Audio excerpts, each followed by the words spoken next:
Welcome back. Welcome back to the Detroit is Different podcast studios. And it was already a good pregame discussion talking for hours about my favorite art form. If y'all don't know, hip hop is my favorite art form. You wondering why I talk with my hands and I move in motion? If you check the archives of some type of server that has like a music service provider, you can look up Kari, Way, Frazier, and that's me, putting a couple words together because I used to be on stages yelling at folks and all and whatnot. But hip hop, if you don't understand my cadence, my presence, and even my ideas of how I got into all this microphone stuff, is the root of a lot of this stuff. And not just me, so many people in so many places. So I definitely keep an ear to it. And when it comes to an ear to Detroit hip hop, it's one journalist.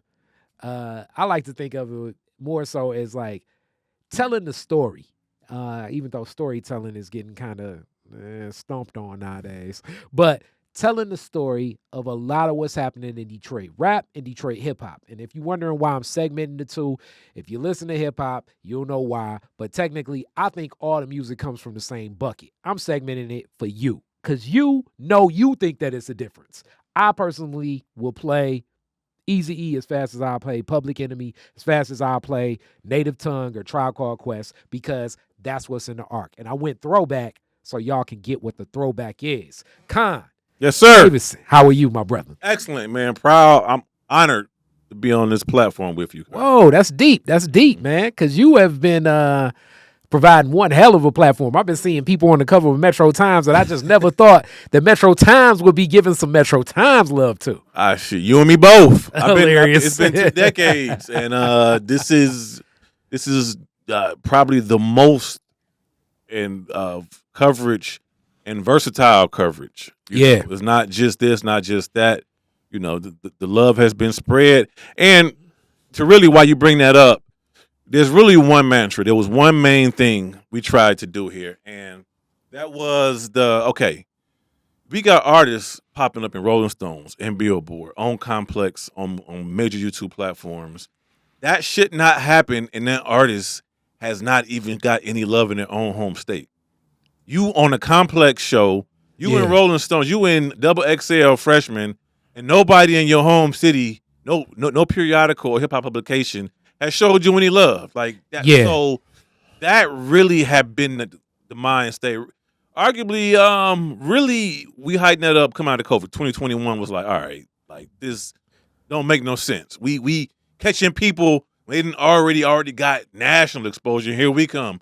Oh, let's interview you. Like, nah. So for what he's speaking of, if you're a person that feels as though you don't listen to anything with rhymes and lyrics, and if it's not packaged to you and curated from a playlist that is pre-selected from Spotify, we're talking about a wave of Detroit rap and hip hop that's going on right now where I would argue, and I'm not saying this because I'm from Detroit, this is just real. Like, Detroit hip hop and rap is setting the trend for all hip hop and rap music across the world really right now.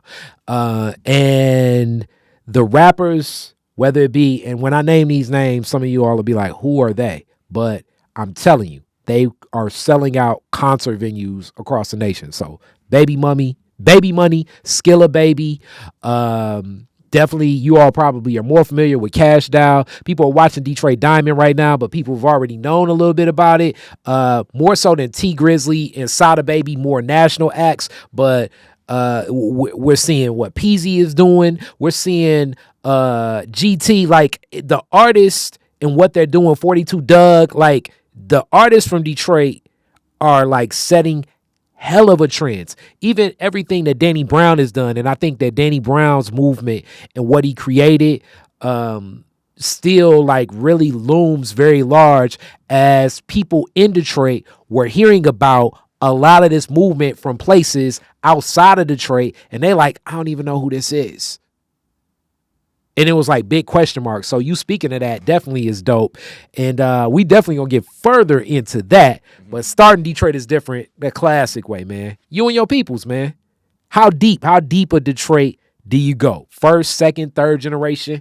What's your Detroit story? Oh man, my Detroit story, man, is and it's funny because I've I'm working on my memoir. I've been working on it for a long time, but Mhm. every time I rewrite it and do that remix, especially on that first chapter, I realize how deep my Detroit story is and how much of it shared. So my grandparents moved here like a lot of others during the Great Migration. From where? From my grandfather came from North Carolina, Winston-Salem, North Carolina. Winston-Salem. Yes, Okay, so the Winston-Salem. home of Tobacco Road. Exactly. He would always say, tobacco there was what the big three was here. Oh, it definitely is. I mean, that song is more than a Lou Rawls song. And right Yeah. now, a lot of that Tobacco Road is being turned into Yeah, Marijuana Road. But exactly. This was my grandfather was somebody who, he's born in 1919. So by the time he's 13, he's sneaking in people's tobacco fields, rolling his own cigarettes. wow, That's how ingrained tobacco was to the culture Yeah, there. right. His father was a cigar maker, and that was like being a skilled tradesman at the plant. Wow. It was a skill. Everybody just couldn't. They weren't gonna throw you on the cigar making station. Yeah. That, and my grandmother was from Water Valley, Mississippi. Wait. Okay. You said, what's the name of the city? Water Valley, Mississippi. Water Valley, Right, Mississippi. Mississippi. Where is that at? That it's actually right there on the coast, not far from New Orleans, and it was the other part where Hurricane Katrina came. That was the part of Mississippi. When they say it went into parts of Mississippi, That was the part of that was the Mississippi. part that went over there and wiped out. And So it's really at the foot of the Mississippi River then. yes, exactly. That's exactly. And it was a railroad town. And railroad town meaning that other than sharecropping, the railroads were a big industry to get jobs at because one, railroad towns were like malls. People, it was heavy shopping because it's all travelers. So there was a lot of The independent trade and everything. Yeah. shops there. There were trains, of course, working on the railroads. And that area was popular because in that particular area, if you wanted to get out here to Chicago, you had to hop on that train out there. Yeah, but you also had other options of boats and things too. Yeah, of course. Of course. And let me frame this too. Like I often say, those are two places that people don't make their way to Detroit often because Mississippi, you usually are going to Chicago Yep. in the migration. Yep. In North Carolina, you usually going to like New York, New Jersey, something further They came east. here because both of them knew people here. And my grandfather, who was a great storyteller, he had a friend that promised him somewhere to sleep when he came in town till he found somewhere to work. And so my grandfather shows up with a suitcase and his man's Ray and said, look, open the door like, oh, I didn't think you was really gonna come. And his wife looks over, where that nigga gonna sleep? Hilarious. My grandfather said, that was his way of saying, sometimes people can't do what they promise you they can do. Definitely. And this is so people get a better understanding. This is pre like no FaceTime, 40s. no text messaging. So like when you make your trek up and it ain't solid, it's gonna be some rocky roads. And I mean, it's not like couch surfing is easy today, but I assume couch surfing back then was a whole different type of couch surf. Exactly. And so both of them did odd jobs and they met at a factory around the time when that World War II really kicked in full. Because I was going to ask, like, for your grandmother to be working in a factory, I'm guessing it had to be the wartime economy, as they would call it. That was when women, would get in plants because the production and the different things were happening. Okay. Exactly. And that's how they end up meeting. And the best stories were like, we also talking about Paradise Valley days. And I actually have a good seven to eight pictures of them.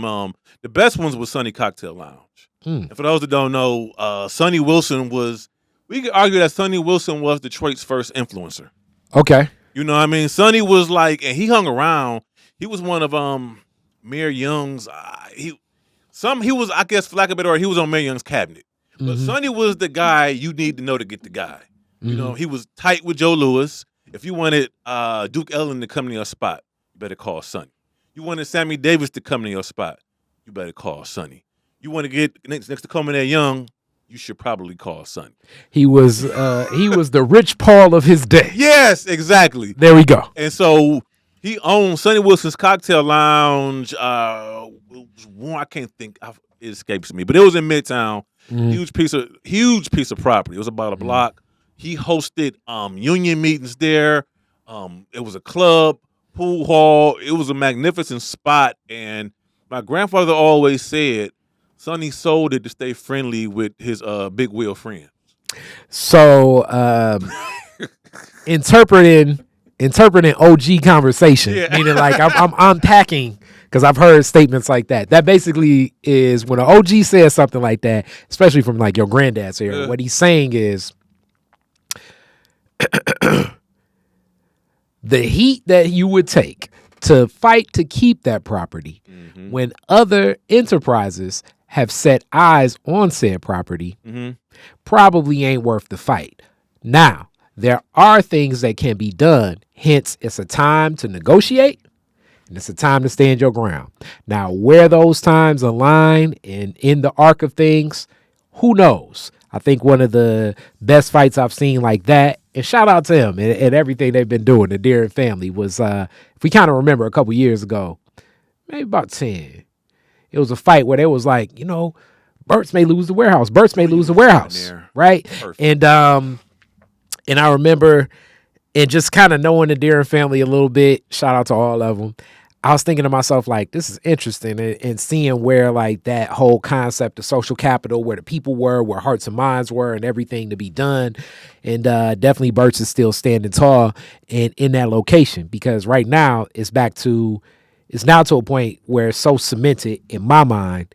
Anytime soon, you rock the boat on Burt's in such a black city, as the winds of change have shifted in that footprint, it's going to not be as welcoming as it needs to be. So, like, sometimes it's a time to negotiate. Sometimes it's a time to stand your ground. And to be more even transparent about that, I had an opportunity once to share that with Burt's, and Burt's did acknowledge that. Like, yeah, that's what happened. And, you know, about, this was around 2017, 2018. Yeah. A random conversation. I was there doing something else. He was there. And just had 5 or 10 minutes to talk to him and brought that up. And he said, yeah, that's exactly what happened. Yep. Yeah. You know, you're only going to get about 5 minutes unless you're talking money with Burt. And shout out to Burt for being like that as a black businessman, too. It's like, he ain't got time to be conversing and carrying on. Right. But even though I want to get a Detroit is different with them, but it ain't going to happen no time soon. I can tell you that. But this time period when they were phasing Black Bottom and Paradise Valley out. Yeah. And Sonny owned this key piece of property. And to get more insight, his book is on. He has a book on Amazon that was published years ago. Okay. You know, but he was the life of the. I mean, he was literally Detroit's first influence. He owned a restaurant with Joe Louis. He had his club. He's a serial entrepreneur. Just a brilliant and charismatic human being. And obviously, we can think of the cachet of the location for your grandparents to take pictures there. And I'm not saying like, okay, all right, now look. Technically, I mean, we're still taking pictures all the time. But back in that era, to take a picture, you were in a location where you were either like with family and loved ones. But if I'm out and about, you know what I'm saying, like at the Flame Bar or something like that, it's like it is something of prestige that I want to be photographed here. You know, people weren't just taking pictures at any old place. Right. So that already kind of speaks to like them wanting to keep that as a keepsake. Right. And in this era, the photographer will come to wherever you're at. And so you see a little bit of the background. You see the bottles, the glasses, the ashtray on the table, the lighters. You see everything in moment. You know, people standing, you know, just sitting at their cocktail tables, you know, enjoying the spoils of this night. And let's talk because you know a little bit about history. Let's talk about the photographers that if you know a little bit more about them, because we all have those family photos where you have like your uncles, your aunties, your grandparents, like, you know, where their leg is crossed and then the ladies in the cocktail dress and sitting around. What was the photography like? Were they like the and I really would love to see you would be the person to probably do something like this. So I want to do like some Detroit is different content on like the nightclub photographers with the airbrush backgrounds. I think they got a hell of a story. This was the first generation, because these are when you see the movies, the old movies, and the guy he's holding a flash like this, and it's a big camera. Yeah, that's what this is, and they would put them for you in a little folder. Just same way. Have Sonny's Cocktail Lounge, a stamp in there that day, and the phone number. Back then, the phone numbers I think was one number and a dash, 4 more numbers. Okay, so 6-9273. Okay, that's what phone numbers were at in the 40s. Okay, and that, shout out to them hustlers that was doing that as a early grind. And I don't know how much they cost, but I'm imagining they were probably 50 cents. Yeah, maybe, you know, it wasn't much, but again, it had a phone number. Yeah, that 50 cent is probably like $20 of today. Like, I mean, exactly. And I take it they were equivalency. in-house photographers. I mean, this was somebody that the venue allowed to be there. Yep. Maybe they split the bread, or maybe they paid. Ain't no one maybe. fee. I guarantee they split the bread. They about to be in here making $300, Right, yeah. and I'm gonna walk away, and I ain't getting nothing out of that. Right. Please. And so that was that. And other thing about this story, in which I think people forget, was, again, we talked about how Sonny Wilson was, an influencer, but Yeah. the big the social media of that time was the black church, because we have to remember, we have black people arriving in places like Detroit and Chicago and Pittsburgh from all over the South. Yeah. Where's the unemployment office? Where can we find work? Where can we find a black friendly hospital? Where are the black? So nobody. If you know somebody, you got a little bit of an in, but information was so hard to come by. Yeah. And really, the black church was one of the holders of that information. Yeah. A lot of notable churches, and any church had people there that could answer your questions. They could tell you, oh, well, go over here to the plant. You can get in over there if you go apply over here. What you need? Oh, okay. Well, you know what? They got rooms available just here. It's some rooms available over on Madison. Which this is what I've always uplifted to a lot of people that definitely have the discussion, which I didn't think I'd drive down this street, but I wanna be there since we here. A lot of people that definitely have gripes with how people look at faith, because faith has definitely been used to for a lack of a better term, control people. It's definitely been exploitive. And my response usually is, a lot of people, when we look at the dynamic of church in our community, is definitely more from a social lens. Now, from that social lens, depending upon where you stand in faith and how you believe in faith and the understanding of Coptic Christianity and being more of a person upon your theology, which I don't know where most people are in the arc, but understanding the social dynamic of where churches stood at times for our people, even going back to enslavement, because many of the times where you were not working while being enslaved was the times that you would have in church. And clearly a lot of those people that were enslaved, even if they could read, better not act like they could read, depending upon when they got that book in their hand and the interpretations of it, where theology stood. I'm fresh off a trip to New Orleans, so this is like fresh in my mind of even like Sunday, because there's so much Catholicism in New Orleans connected to the French. Sunday was a day that it's like everyone after service can do what they would want to do, even being shackled. But this relationship to church as an institution of community in our community is something that adds the layer of dynamic to where faith stands too. And I'm not taking away where faith stands, but we have to be understanding of that when we think of the black church. There has to be a large amount of respect, because that's what I mean when I say that story is not unique to my grandparents. Like, Yeah. I tell people this: my grandparents didn't have church friends. Yeah. We have church friends because we have people we only know in the realm of the church, and maybe other aspects of our life we don't always let them into. My grandparents' church friend was their real friends, everyday friends, night friends, day friends. It was family, and then also the record keeping. Like, I mean, the way that you can track family records through baptisms and things. Mm-hmm. Like, I mean, institutions like Hartford have been around for so long and play such an anchor in our community. So much of that I've raised about C.O. Franklin coming here and speaking about New Bethel and what New Bethel stood for. So it was so cool just interviewing Gladys Bettis, where she was telling me one of the original locations of New Bethel and everything. So like these relationships to what churches, the role church played in community. They were the backbone. They served as the backbone as well as the point person. Yeah. For millions of black families. And I would like even like so just to expedite the story a little bit. Yeah. My parents passed away. All right. This is documented. It's on the news. This was a whole thing. I was 15 months old. Whatever my father was going through, he killed my mother. She was hit with a blunt object in the back of the head. He cuts on the gas in the house. Mother's not at work for a week. Principal calls police. Police come over. They smell gas. Come in. I'm in there. My father's nowhere to be found. Mother's on the bed, passed away. They call my grandparents. My grandparents show up to the house. Find out their daughter's passed away. I'm there, and my grandparents, before they came, they called their pastor, Elijah Davis from Carter Metropolitan Assembly Church, and he shows up. He meets them at the house, at the crime scene during this. And by the time as this is getting unfolded and news is coming, they take me and they go take me to the hospital to make sure I have carbon monoxide poisoning, and this new reality of my life and them being parents over again and burying their oldest daughter, all is starting to, they got to process all of this. But I still think like they called their pastor. Their daughter passed away, and this is horrific. This is 77. When murder suicide, you turn on IG every day. There's a guy who done, as they say, crashed out and didn't kill his child's mother, his wife, or his wife's family. But 77.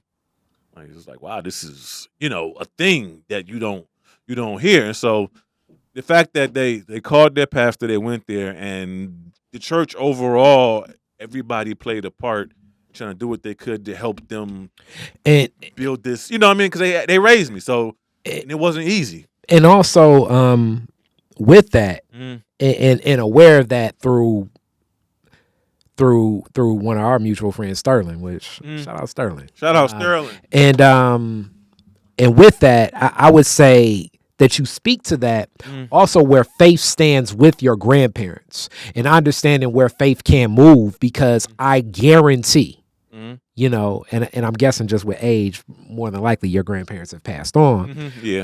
But if I were to have the opportunity to ask them, they would say that's that faith working in action. They would not saying that they would look at the doctors and say the doctors were not doing their job and everything, but they would definitely seek to. Now I'm speaking like people like, man, what church you at?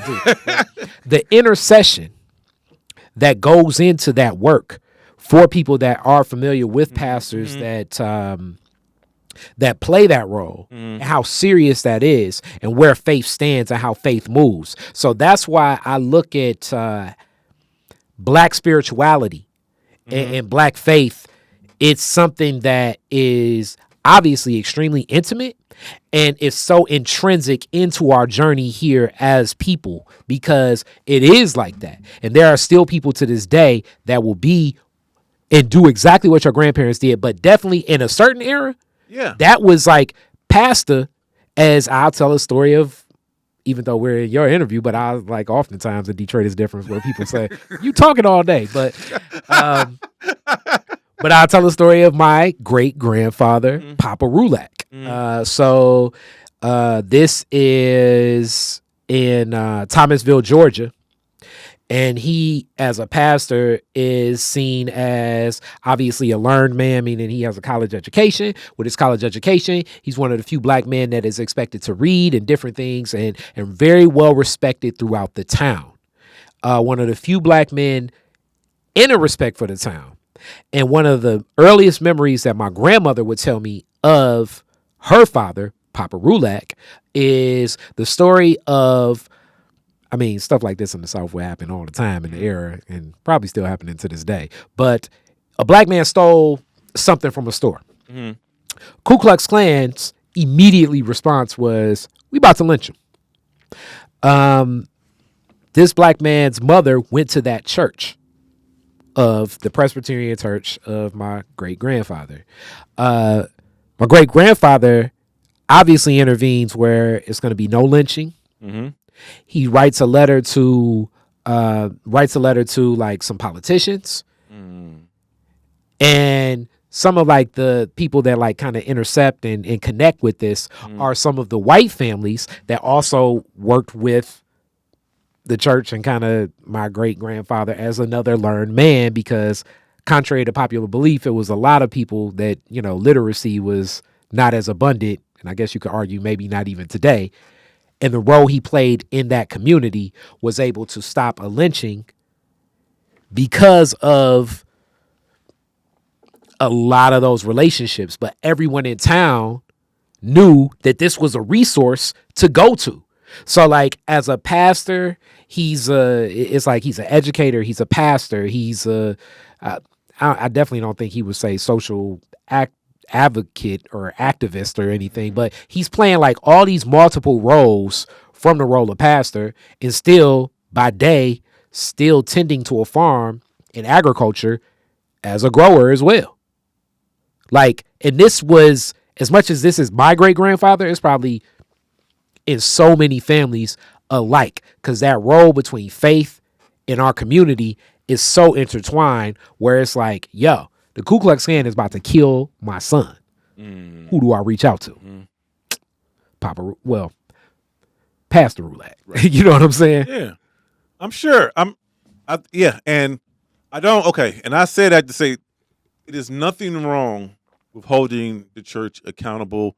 It is with things that have gone sideways. There's nothing wrong if you feel certain aspects of the church have been too judgmental, have been unfair, but way too many of us got grandparents and great grandparents that much of their livelihoods, much of what they poured into you, they were able to because the church poured into them. So just out of respect for that, you ain't got to just be people, it shouldn't be cool to just be overly verbal and try to celebrate yourself disrespecting, the black church. I mean? You can criticize it without making a spectacle of yourself. Yeah, and I think you have to just understand the tradition and the arc of the role it plays. So, like, hence I'm big into context. We got to contextualize where things stand.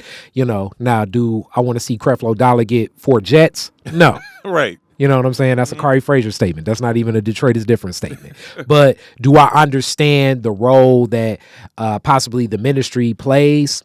Most definitely, if for people that are served in that ministry. Which brings me to another discussion point that actually, shout out to DAAA, Detroit Area Agency on Aging. And they have a whole organization, like a wing of it, but grandparents raising grandkids. You were one of those grandkids. Yes. What is it like, as I love my grandma, would spend so much time with Mother Dear and Granny and Grandma Ville and everything, but what was it like being that grandkid being raised by grandparents? Because I know culturally it had to be like such a difference. It's two things I would have planned about that. The first thing is that the setting. We're talking about, I was born in 76. And so, I literally turned a teenager, I'm 13 in 88. I'm going to high school in 89, 90. We are at the epitome of the murder capital of the world, YBI, crack Chambers town, Brothers. Dope boy, yeah. So when every hood has some form of a crack house, some was more cracked out than others. This is it. We are in the trench, and we're also in the trenches of a whole new generation with a music nobody doesn't understand why they like. I'm sneaking listening to NWA. I'm saying, Walkman print, hoping my grandma. You probably sneaking to listen to anything secular. Exactly. Michael Jackson was like, hey, what was Michael Jackson doing? My grandmother saw Run DMC Raising Hell tape. So, oh no. She was like, oh Lord, what is going on with my grandson? Right. Oh. And so you're talking the biggest generation gap, and it's something we spoke on a couple of days ago. Yeah. That's why us being Generation X, we were the first generation to grow up on hip hop. And I'm counting us because, of course, the previous generation was there. The cat's a little bit older than us, but by the time we got to high school, we had Ice-T. Gangster rap was winning. I look at it. A generation of people that's wondering why are you, and why are you, and you're not gonna. And I always tell people, listen, we came out okay. We got degrees. We started businesses, raising families. Snoop Dogg didn't talk me into doing nothing crazy. South Central Cartel, E40, Mac 10, Forte. I'm okay. I'm good. Nobody talked me off the ledge. I would say, as you know, I got to get that balance. It definitely influenced certain things. Yeah. But it also empowered things. I believe that the variance of hip hop at the time, like first off, like the seeds of hip hop, like in the 70s, I think that they were looking more to like disco and funk as an influence of how performance and things were, because wardrobe, yeah, like you looking at Melly Mel and them, and it's like, yo, my G, I don't know if I'm rocking them, but then you see Run DMC and LL Cool J, and it's like, oh, now that is cool. You see Ice Cube, and I believe that,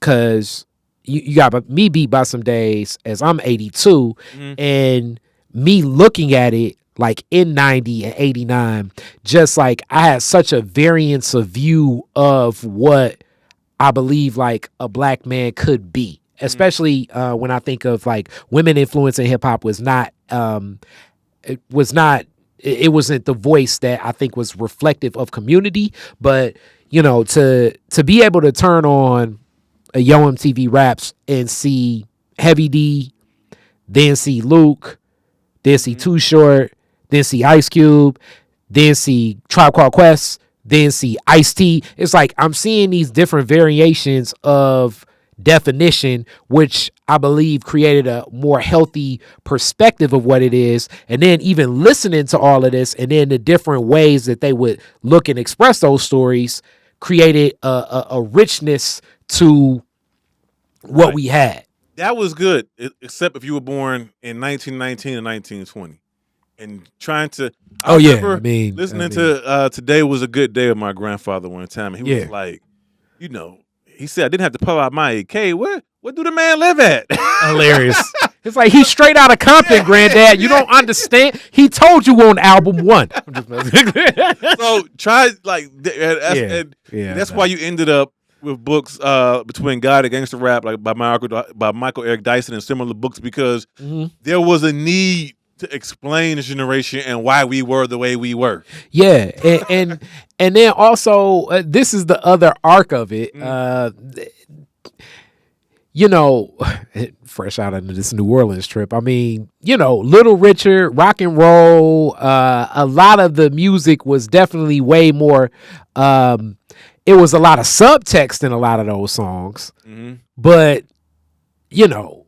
the records definitely pushed the margin. I mean, Elvis shaking his legs and stuff like that. Like it's a arc of I think youth culture being rebellious, because part of the teenage, part of the journey of being a teenager, whatever it may be, is to start questioning things, questioning structure, questioning authority, questioning what's happening. Like that to me is just, that's natural. So no matter how rebellious you are as a parent, and I know you think you cool, probably your kids are going to be anti-cool. It's like, we need more structure or whatever, because this is just the arc of, I believe, what starts happening in life. My first memory in digesting this was, honestly, there was such a freedom of liberation I had. Like, when I was in 7th grade, there's a cat named Alex who was sitting in the back of the school bus. He had a mini boom box, really mini, with attach it with the little speakers you could plug in like a Walkman. They probably weren't no bigger than the speaker on your head. But he was Radio Raheem in the 7th grade. And but he would play Eazy-E album, that first album. And between that, he would play a lot of Sir Mix-a-Lot, Pisces on Broadway. But like you felt like, man, this is like a movement. Yeah, you felt like, man, this is like, and I'm a part of something that almost like you felt. And I'm younger, but it, like, when rap was all the way, it's hard to, first off, there were certain things called record stores at one point in time where people used to buy music, but rap section would be all the way in the back, very corner. Like you felt as though you were a part of something that was happening, and you couldn't, and you were like one of the few people a part of it. Cause even then, like to hear a rap song was so rare. Yes, it was. I read. I'm of the generation where I got very vivid memories of staying up late with that boom box, and you got record and pause. Yes. 10 o'clock come. Yep. Rap blast. Yeah, because that you wasn't gonna hear no hip hop. The rap blast. In Detroit, generally it was you would get a rap blast, but also I was a fan of we were still in prime techno era of so you would have the Wizard on WJLB at 10 playing the Wizard mix. And I'm happy those can still be found on YouTube. I'm happy people recorded them. You could find literally a 1988 Wizard mix on YouTube. And there was all forms of, we hadn't really caught the ghetto tech quite yet. So it was all techno and hip hop mixes. But getting access, trying to get to the music. Hold up, time out. I'm taking a quick segue because I brought up the Wizard. Yep. One of the most, Car, I guarantee you've never heard nothing like this.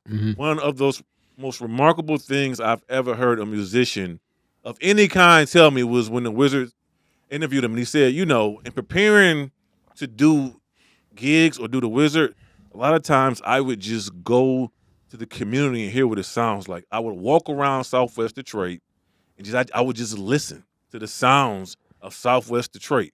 What does Southwest Detroit sound like? I would spend hours just listening to the city. And when I had a gig in Southwest Detroit, or if I was going on the radio, a lot of those sounds would determine what I would play. That's deep. Sorry, I've never heard nobody say that. That's very deep. That sounds like something Sterling would say or something. that sounds like very very meditative or very LSD-ish. Either way, like some Asawaka. But either way, like when you connect to it, it's like this is very deep, but also in the arc of like, Mojo playing songs all with rain when it rains. And just even also at the time, clearly, radio DJs had a freedom to play what they wanted to play, to break a record. And this curated something different, which even the way we interpreted music, because it's not like now, you can drive from Detroit to Miami, and chances are the same songs. If you find the urban station, you're gonna hear the same songs on every playlist. Yes. Yep. And remember, it was like that then, but it wasn't like that with hip hop. No. Which is why what you said, you can cut on MTV Jams. Yeah. And for those a little bit unfamiliar with history, I believe it was the Radio Act. I forgot the name for it, but it was the Radio Act of, I believe, 95 or 96 that allowed radio stations to deregulate, and they could buy each other. And so now you eliminate independent radio stations. You boost up, what's the word? You can be on multiple markets. When you can, what's the word? Like Tom my Joyner man, and Charlemagne. syndication. Yes, you boost up syndication where you got multiple DJs. And so, Yeah. and now as hip hop, we start defining, remember when there wasn't an underground, there was just hip hop. So now we're defining what's mainstream and what should be on the radio and what should. And so now there are rules that all of a sudden we have. So now, and as time is going by, and even now, even radio doesn't quite have the importance or prestige it was, everything is still dominated by a preset playlist, except for a handful of hour here and there where DJ gets a little bit of freedom. And this even plays out, I think, in the playlist world. But I want to still go back to your story a little bit. Okay. What schools? First, let's jump to high school now because we into the story. What high school you go to? I grew up. I grew up right behind Mumford, like for real, 35 walking steps on Pine Ridge, right behind Mumford. Wow. I went to St. Martin de Porres because DP. Yep, DP. So were you taking the bus over there? No, my grandfather. They was retired. Okay, all right. Because I was gonna say, man, you was going through a lot of hoods if you was taking the bus, man. Man, you're right, and so that was and DP. We are in full era. Where, again, a historical, not to just fill this up with random historical notes, but we're in an era in which Detroit had more Catholic schools of any city with under 900,000 people. So St. Scholastica, Benny, Borges, Bishop Borges, Catholic, you know what I mean? We didn't have charter schools then. If your parents or guardians had the means, and honestly, for the most, I want to say, I remember catching a bill and just saying it. I don't think it was more than maybe a 3,000. And then back then, that wasn't other than the UAD and the big ones. Yeah, I was gonna say UAD. Yeah. What was? And I often tell people, even the parochial school experience in Detroit, often from my Detroit is difference. It's a little bit different. what was like? It was sometimes like some revolutionary like nuns and stuff. But what was your experience at parochial school for you? I always felt we were the same kids because, I did go to Mumford for summer school a couple years. Okay. And I always felt it was the same kids. Same it experience. Was just fewer of us. And you got to wear a uniform. Right. My graduating class was 80, and it was never any more than maybe 400, 430 kids in the whole school at the same time. So it was just fewer kids. And most kids had some two-parent household. Most kids had some form of means. I don't recall any kids I would call destitute.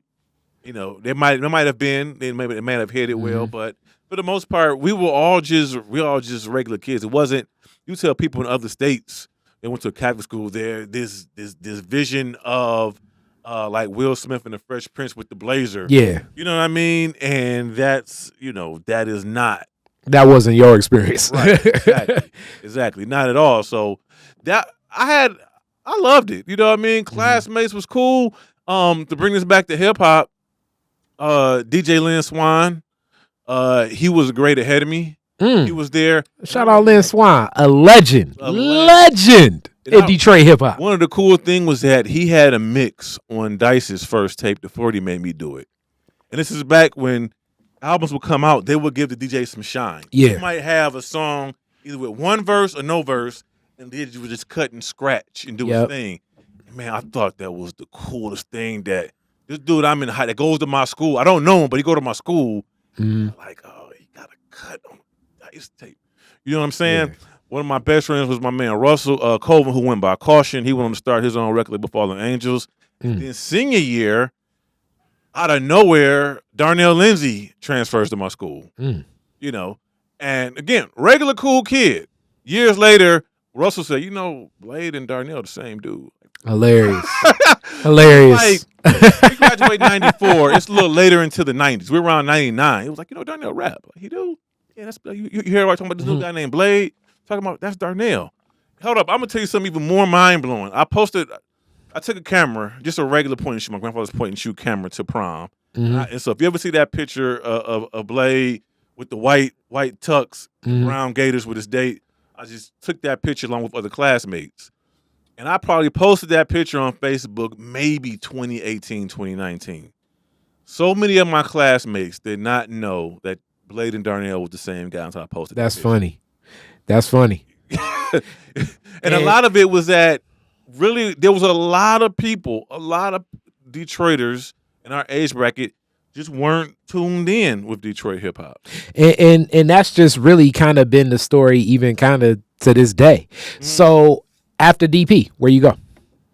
Man, like a lot of people. One, before I tell you that, I grew up in a household like a lot of others. When you hear the stories about that father, grandfather, uncle, where like going to college was embedded in your brain. Yeah. Yes, man, it wasn't an option. You're going to go to college. And I'd imagine for your grandparents, you going to college, especially being the tragedy of what happened with your mother, and where they look at education as a gateway. Because this is kind of like the black church. Yes. The idea is education is an opportunity where you're not going to be doing back-breaking labor the rest of your life. So the arc of how they see education isn't like the concept of like, oh, that's just a hustle to take our money. Like, they're not even understanding it. What they're understanding is I had to work sun up to sundown every day.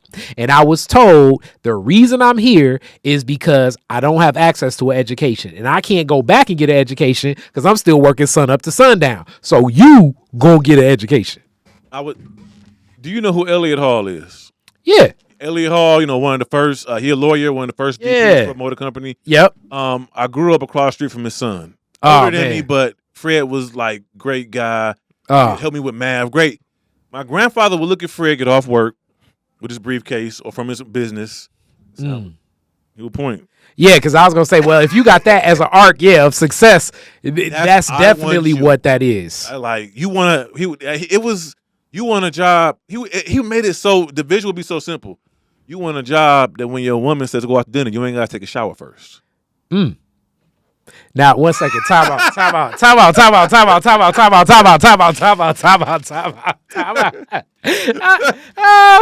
I'm tipping my hat to your granddad because that is an old school phrase if it ever was. That's like one of them Shannon Sharp phrases. Yeah. I love it because I had to think about that for a second because basically he's saying you want to be white collar. You don't want to be blue collar. Because a lot of times as a black man, especially I'm guessing in your granddad's age, you blue collar. Yeah. So yeah, you want a job where you got to take your lady out, and also you see the chivalry inside of that too. Yeah, you take her out and you ain't gotta take no shower. You can get off work where you at. I meet you there. Because I'm guessing like if he'd have been listening more Too Short, like why I got to shower anyway, even though I left the foundry. I'm just messing. No, but that was so and this I heard. These stories changed as I got older, but it was the same message. Yeah. Same message as I got older. So yeah, I tried it. I went to OCC for 3 years I changed majors 19 times. Okay, one second. You said, Oakland Community College. Yes, a lot of people go to Wayne. Which campus?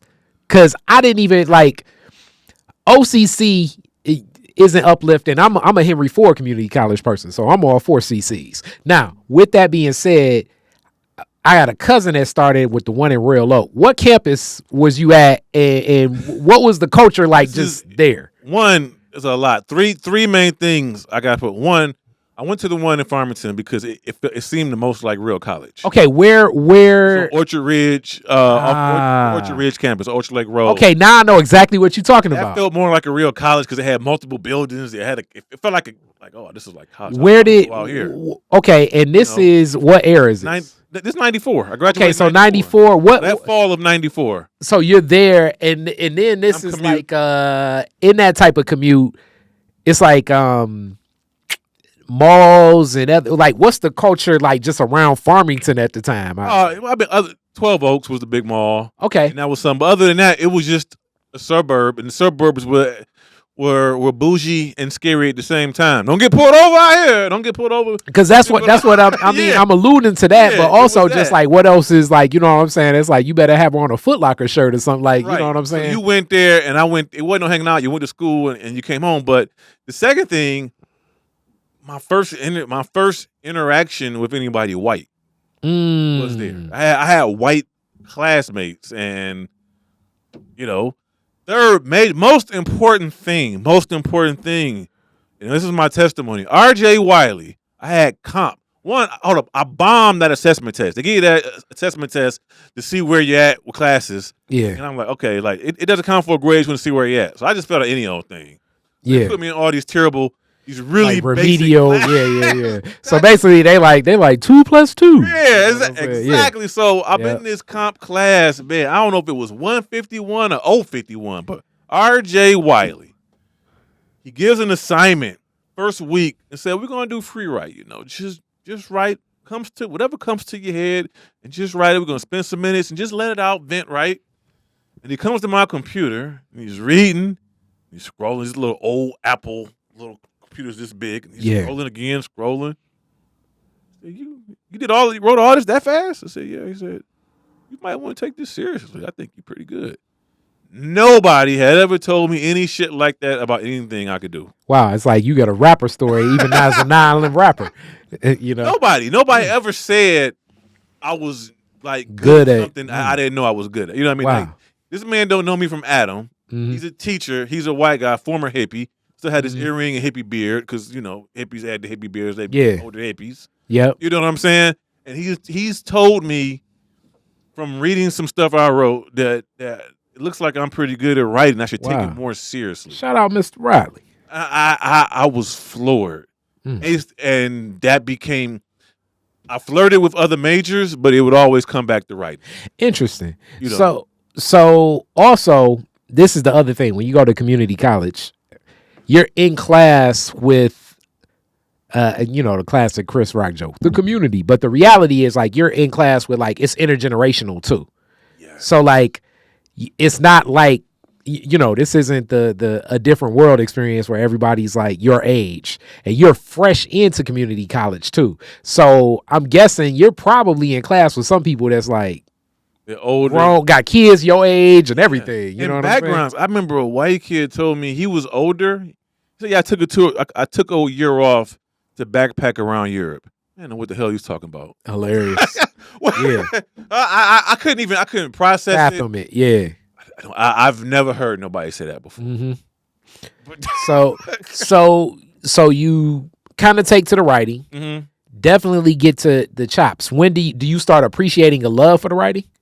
Yeah, I did, and that's when I had always I had always done it in private, wrote poems here and there. I remember I gave a couple poems. I couldn't get 2 years I spent in public school. I couldn't get free lunch because my grandparents made too much money, so I would trade a couple poems. The kids get their girlfriends, so they free lunch. Oh, see, you know what I mean? You was like Chat GPT at an early age. But there no adult, no teacher before, no Yeah. adult had told me I was good at it. I just was something I didn't think none of it. It was just something I wrote. I wrote my rhymes, had my face. I wanted to be a rapper and had a huge notebook. I bought a Radio Shack mic and would buy the singles with the instrumental. Yeah. I could take my Radio Shack mic and plug it in and rap over the instrumental, but nobody heard. You know what I mean? I don't associate this with writing. I just associate this with just what you want to do. Yeah. So for this man to tell me, no, you're good. Good. Okay. and you stay active with this. And I transferred to Oakland as an English major. Okay.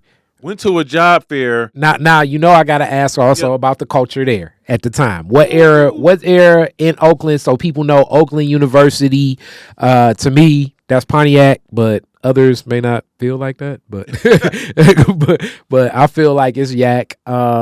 What was Oakland University like? And that's another one of those schools that like a Wayne State, like it transcends. Like it can be a college experience, but it can also be one of those like commuter, you were in class with a lot of grown-ups and stuff. What was your Oakland experience like?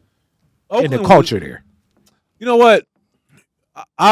Even though I was a commuter, 2 things I have to say. One, I was a commuter student. I commuted, and so I can say when you are a commuter student at any school, your relationship with the college is not the same. Yeah. You don't have dorm mates. You're not up at night sneaking food from the cafe, studying for finals, hiding from the RA. It's so much you don't do in college life stuff. Mm-hmm. School is there. You go and you leave, and you're going back to the hood or your job or your regular world. Yeah. You get to just solely exist in college, the bubble of college.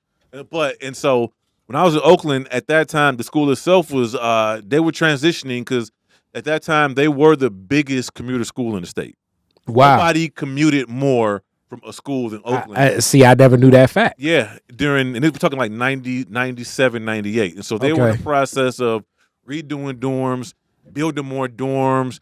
This was also when the basketball team was transitioning to a straight up D1 program. They were finishing up building the whole new gym and sports facility.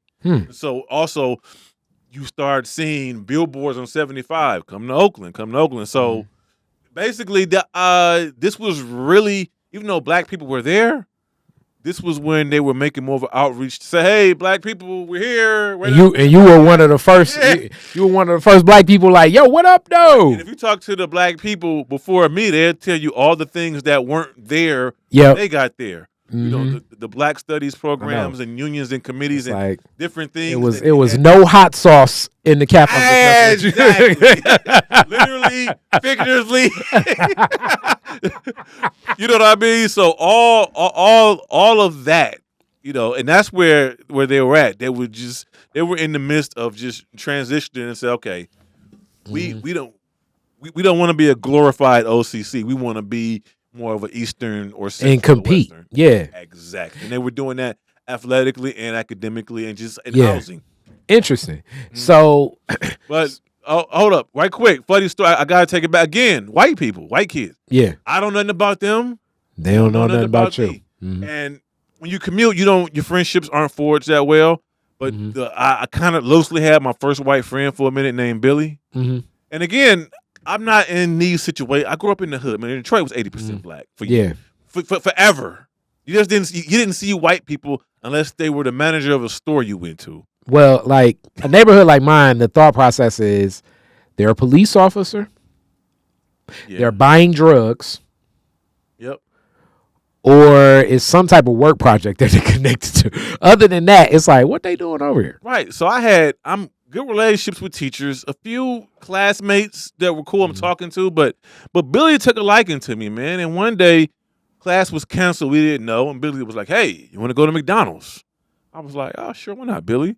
We're riding, and Billy looks at me, "Yeah, man. So how's the pussy treating you?" And I'm going, Whoa. Hey, Billy. Hey, Billy.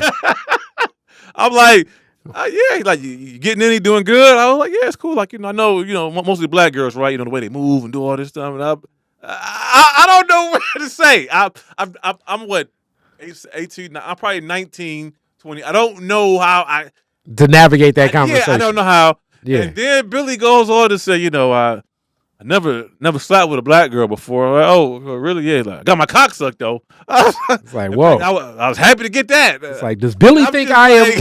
See, this is where like people know like where more microaggressions become macroaggressions. It's like, because the thought process is like, is Billy thinking I'm a pimp right now? Or like, what in the hell is we having this conversation for? Exactly. But a lot of us kids who spent the majority, not 100% of our childhoods in the inner city, then were placed in classrooms in areas that were white, had these, maybe not, everybody had, from my era, had a conversation with a Billy. They didn't know how to navigate because they had never met a Billy. Yeah. They didn't know how to work around or to check. All they know was, how did I get here in this moment with this guy? And so people can kind of understand this, and it's so I'm like fresh off from that New Orleans thing. Yeah. One of the people that spoke was Dr. Derek Hamilton, and we were speaking about some of my ideas on economist, right? And he spoke to the pressures that usually lay in the black business dynamic, because part of it is when things like that happen, it's like, okay, is Billy doing this on purpose? Mm-hmm. Is this ignorance? Is this intentional? Should I care? Mm-hmm. And it's like you're navigating so much. So his perspective was like, as a black business person, I definitely know this in all my entrepreneurial ventures. The thought process is like, okay, am I getting the black price? Yeah. And y'all, even not as a business person, like if you own a home and call wall side windows, you thinking to yourself, all right, wall side windows, are you giving me the black price? Is this fair? Are you going to put the best people to work here? And these social dynamics can already be overlaying and have dynamics psychologically on whatever it is associated with the performance of your business or whatever else is going to happen. Because the thought process the whole time is like, I don't know. And some of it could just be happenstance. Let's just say it's the ignorance ability. Who knows? Either way, I'm mentally navigating this all the time. This is the dual consciousness of blackness in America. Billy was curious. Yeah. Now, and to be even more into that, I also meet the black kid who grew up. Man, I got the black kid who grew up in West Bloomfield. Yeah. And I wondered, how come he's not like me? Yeah. And I'm not understanding, because I've never, even at going to Catholic school, it wasn't that kind of kid. We all lived in the hood. We all had our shared hood experiences. So to get this kid who was like, he talks like Billy, but he looks like me. I know. It's like, I don't know. You walking up to him like, you got the new Outcast? Like, nah, but I'm listening to the new Oasis. And it's like, what in the... It's like Oasis. Kari, pretty Ethiopian girl who family don't let her date black guys. Hey, that's real too, man. I don't understand that. This is so. And then sometimes when stuff like that happens to you, you like, is she dissing me on a whole cultural level, or is this real? I don't know. Hold up, you talk about the area of. I go to 12 Oaks. Mind you, at that time, my job, I worked at Sears in Dearborn. Worked in the audio visual department. And so I said, you know what? I'm here with my girlfriend in 12 Oaks. I'll just take these speakers back.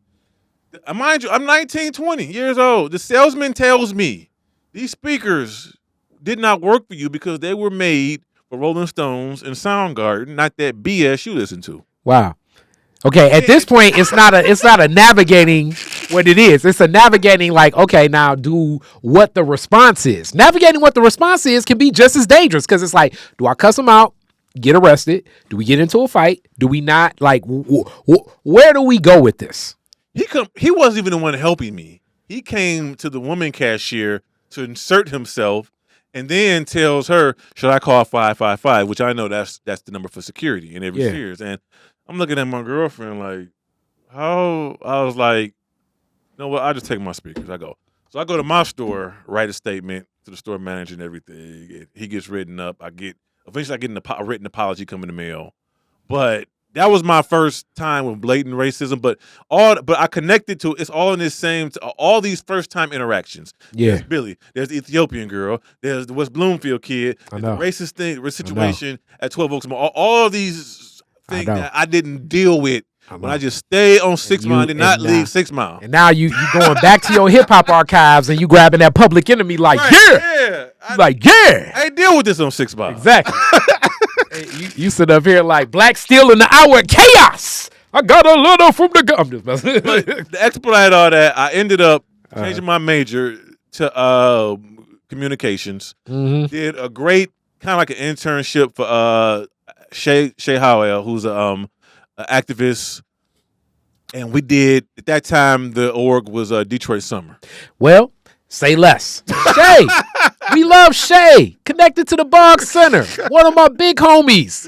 And one of, and like, loves boating and so many other things. But Shay's one of the coolest people ever. She'll, you could call Shay. She'll be like, yeah, Car, there we go. And very plain about a lot of things and navigating things. I think when it comes to awareness and heightening a lot for advocacy, LGBTQIA community, and definitely when it comes to social justice in the arc of what's needed and listened to for a lot of humanities. Member of the Elders Council, which I owe something to them for Shay. So shout out Shay. Definitely one of those big homies. That was, and again, experience. She was a lot of my classes. She was the communications department head because I changed my major from English to communications. Mm-hmm. And I learned, and she was the first LGBTQ woman I had encountered, activist. I had never met anybody again. Yeah. This was all new. We're talking by this time. We're talking 99. We're talking now you having your Billy. Now you having your Billy moments. Like, what's it like? Yeah, I'm taking all this in, and then by the time I graduate 01, I'm freelance for the Michigan Citizen by this time. So this was like we're really into like good stuff because Michigan Citizen, man. You ever have an experience where you don't know it's an experience till it's over, and I don't know. I don't think I didn't get paid a heck of a lot of money for the Michigan Citizen, but man, I wrote about Black people trying to do things for the community. You look at some of my clippings I still have from then. It's like a group at Bustle seeks to increase youth reading. Yeah. Group at Northwest Activity Center advocates for learning. All I wrote about was businesses and nonprofits trying to do what they could. Yeah, we over and over. I don't know if you remember, we crossed paths back then. Really? Way back. Yeah, man. Way back when you were at Citizen. Shout out to Quasi. Yes. Kwamu. Yes. Because Quasi was like, man, you got to meet Kahn. You know what I'm saying? Because M1 beat, And mind you, I just sent them an email saying I wanted to write for them. And they said, do you have any samples? I said, I got some papers I wrote for college. They said, that'd cool, send them. Yep. Yeah. Quasi story. Yeah. From being incarcerated and writing letters to the Citizen, so he gets out and goes from delivering papers. And at the time I started, he was the arts and entertainment editor. So let me now give other arcs of Detroit stories. Highland Park's newspaper, Highland Park, Michigan, right? A city inside Detroit, is the Michigan Citizen. As people know, for years it was open and run by the Kelly family, Charles and Teresa Kelly. I worked at the Citizen. My mom, Jan Frazier, worked at the Citizen as well. And also Catherine Kelly, one of my big homies, anchored the Citizen after the passing of Charles Kelly. But Teresa Kelly, Mrs. T, as I always called her, one of the toughest people ever about so many issues and just really understanding the ideas of how to get information to people. And the voice of the Michigan Citizen for decades was a space and place that really covered the heartbeat of a lot of what you said. So it's definitely the feel good stories, but also the eye opening lens of how politics and business impact community to the point where so many politicians and business people were reading and subscribers to the Citizen. They may never have really spoke a lot about it because a lot of times they were getting dragged for not aligning in community for a lot of their works. But a lot of my awareness, like when people say like, you speak about this in Detroit is different and that, and how do you know this and how do you know that? A lot of the roots and foundation I've pulled from the tree of Teresa Kelly. Same here. Shay was a contributing writer to the Citizen. Also, Mama Aneb, Gloria House, Dr. Gloria House, a contributor writer for the Citizen. So many others. Paul Lee, one of the most brilliant people I've ever met.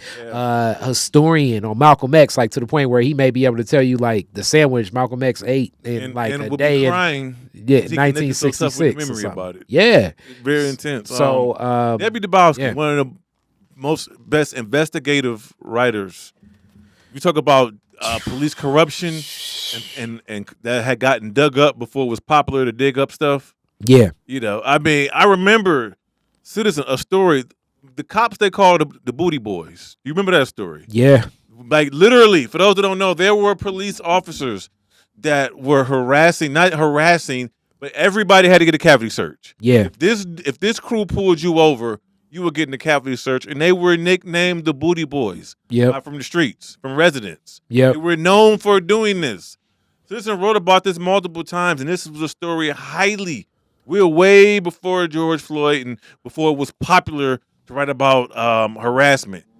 Mainstream media in Detroit ignored this story, and it was complaints, it was lawsuits, everything, and it was ignored. Yeah. Michigan Citizen was the only ones in it. It was at that time, it was the most horrific, crazy thing you ever read. Like, there's a couple cops running around doing cavity searches. What? Yep. And on the street, what's tragic about this is I was just watching this documentary about Patrice O'Neal, the comedian, and that happened to him when they were searching for like that it was in the late 80s. White man murdered his wife and said a black guy did it, and that's in Boston especially. But this type of behavior, and even in LA, it's just known that this type of harassment and abuse is so often prevalent. And as prevalent as the act is, it's that blue wall of silence that keeps this stuff so active. But the Citizen was definitely pushing that and so many other things. Without speaking on the remarkable livelihood, and contributions of Grace Lee Boggs, I'm honored to say that I contributed to a publication that she also contributed to. Yeah, yeah. I mean, a great thinker, a great mind, brilliant writer. And so Detroit Summer puts you in like a whole nother world now. Yeah. Being there as you talk about Grace Lee Boggs. Yes. And that's all this was back to back. I do Detroit Summer, I graduate, and I'm writing at the Michigan Citizen. Also, all this, and it's like it's mixing together, and it's opening the lens of even how you're seeing the city you lived your whole life. It changed me. I'm still a poet around there. I'm still writing poems, and my poems, they got very conscious. Yeah. You know what I mean? Because look at the vehicles and the spaces I'm putting myself in. So my writing changed, quite a bit. I'm reading books, that I would never have read before. One of my favorite hangout places was Black Star Bookstore in Livernois, owned by Malik Yakini. Black Star. Shout out. Like right now, you all think that it's what is it? Good Times on the Ave. Yeah. And the place next door to Good Times on the Ave. But that was Black Star Community Bookstore. And yeah, definitely a lot of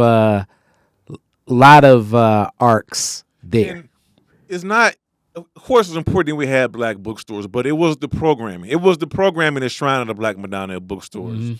The authors they brought in, the events they would have, the speakers they would bring in, and the same thing with Apple bookstores that used to be on Outer Drive and the Service Drive. You know what I mean?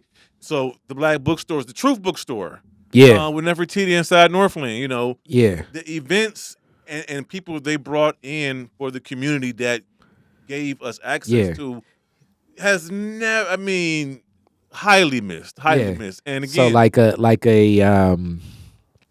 like a Dr. Leonard Jeffries could almost do like a mini tour.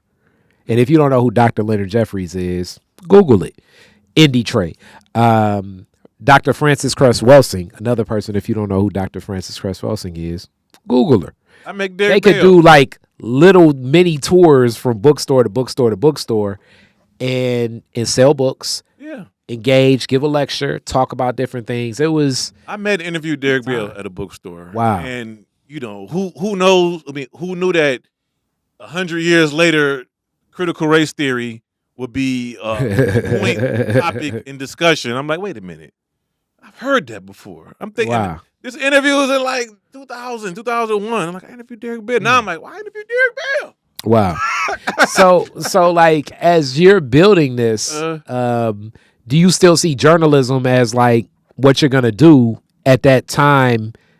In it, like, do you see journalism as like, nah, this is what I want to do, and this is the path? And are you thinking like, I need to move to New York or Chicago, or where's your presence? It's a twofold question. One, I was so 6 Mile, mind you. By this time, my grandfather passed in 91.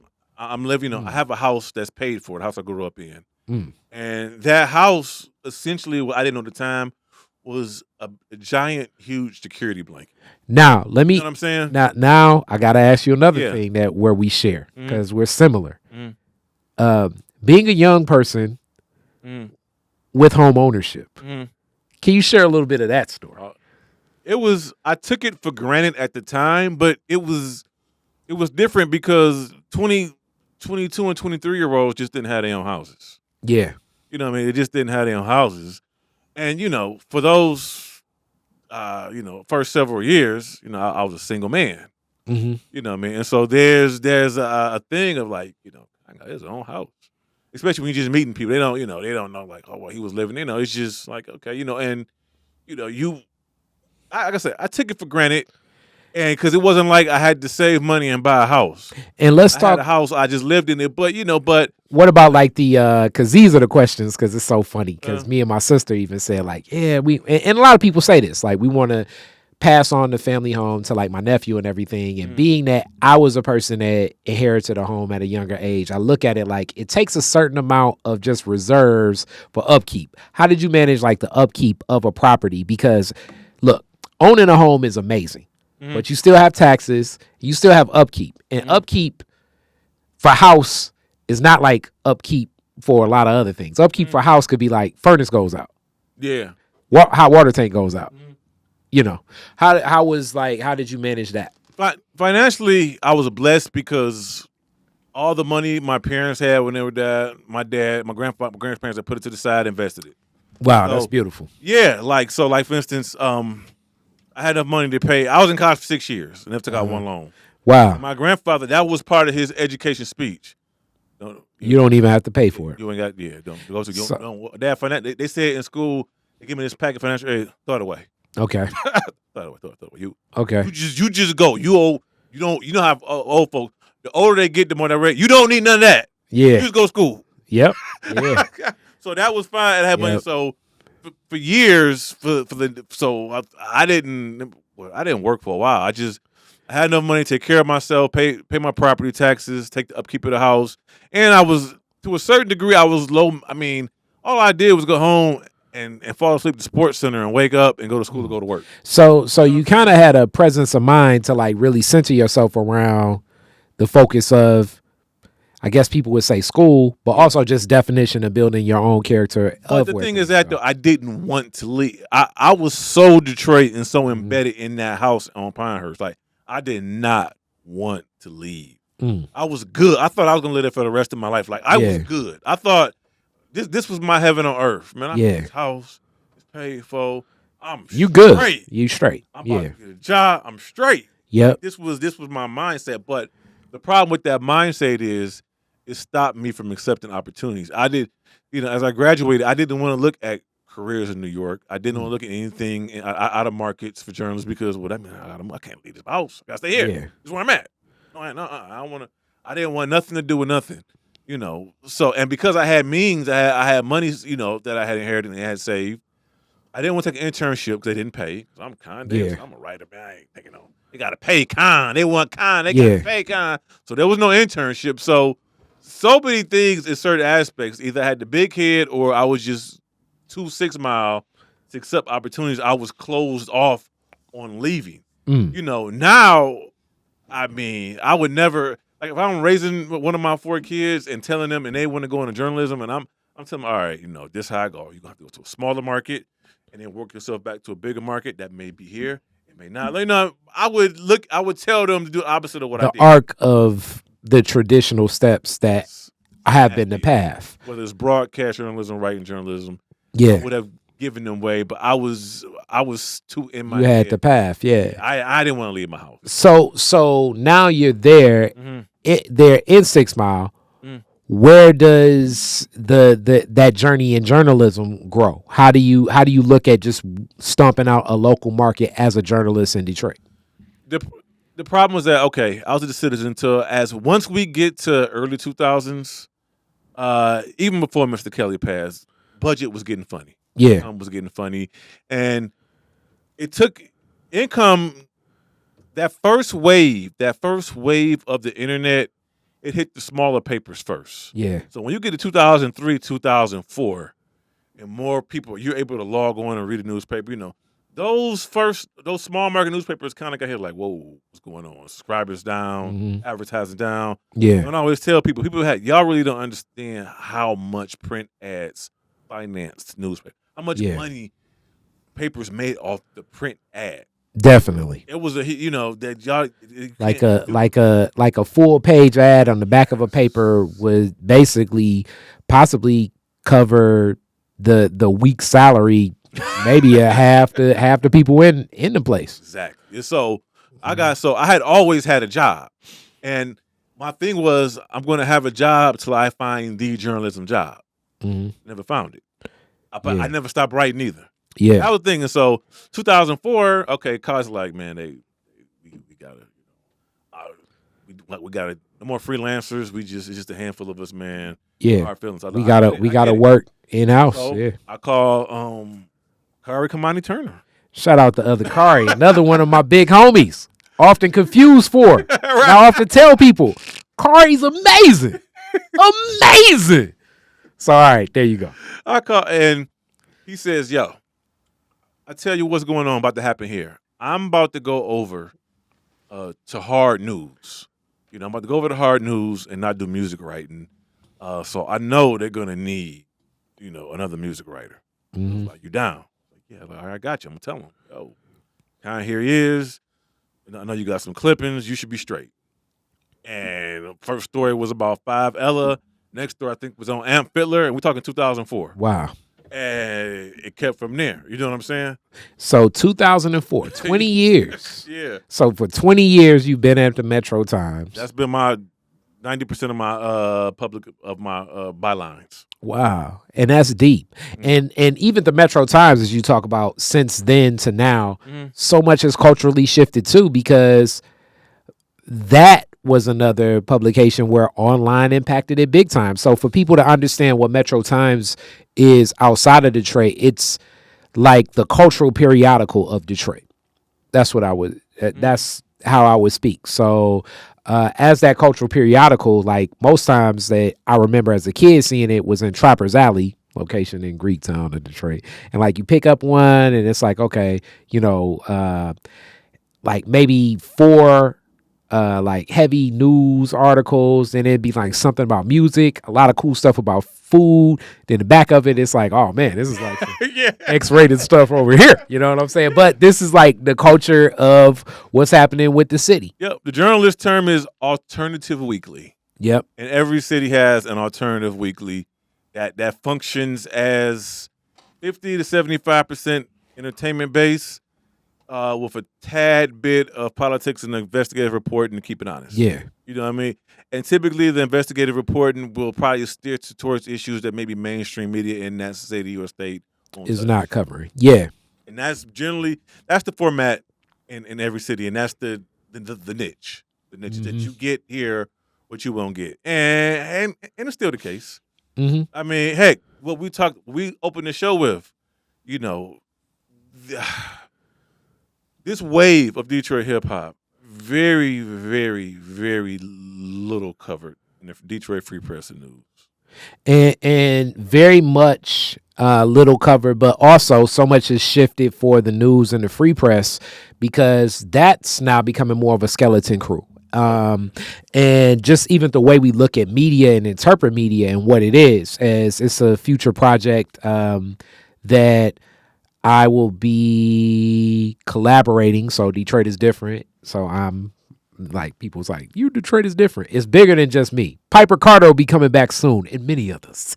It's like I need to get Kahn to come in here and do some podcasting. But that'll be another discussion. But with Stephen Henderson, it'll be a project about some of the local election coming up with Bridge Detroit, and we were talking about like what this looks like. But the way we interpret stories and messaging, even with Detroit is different itself, like people are really liking reels, like how people get information.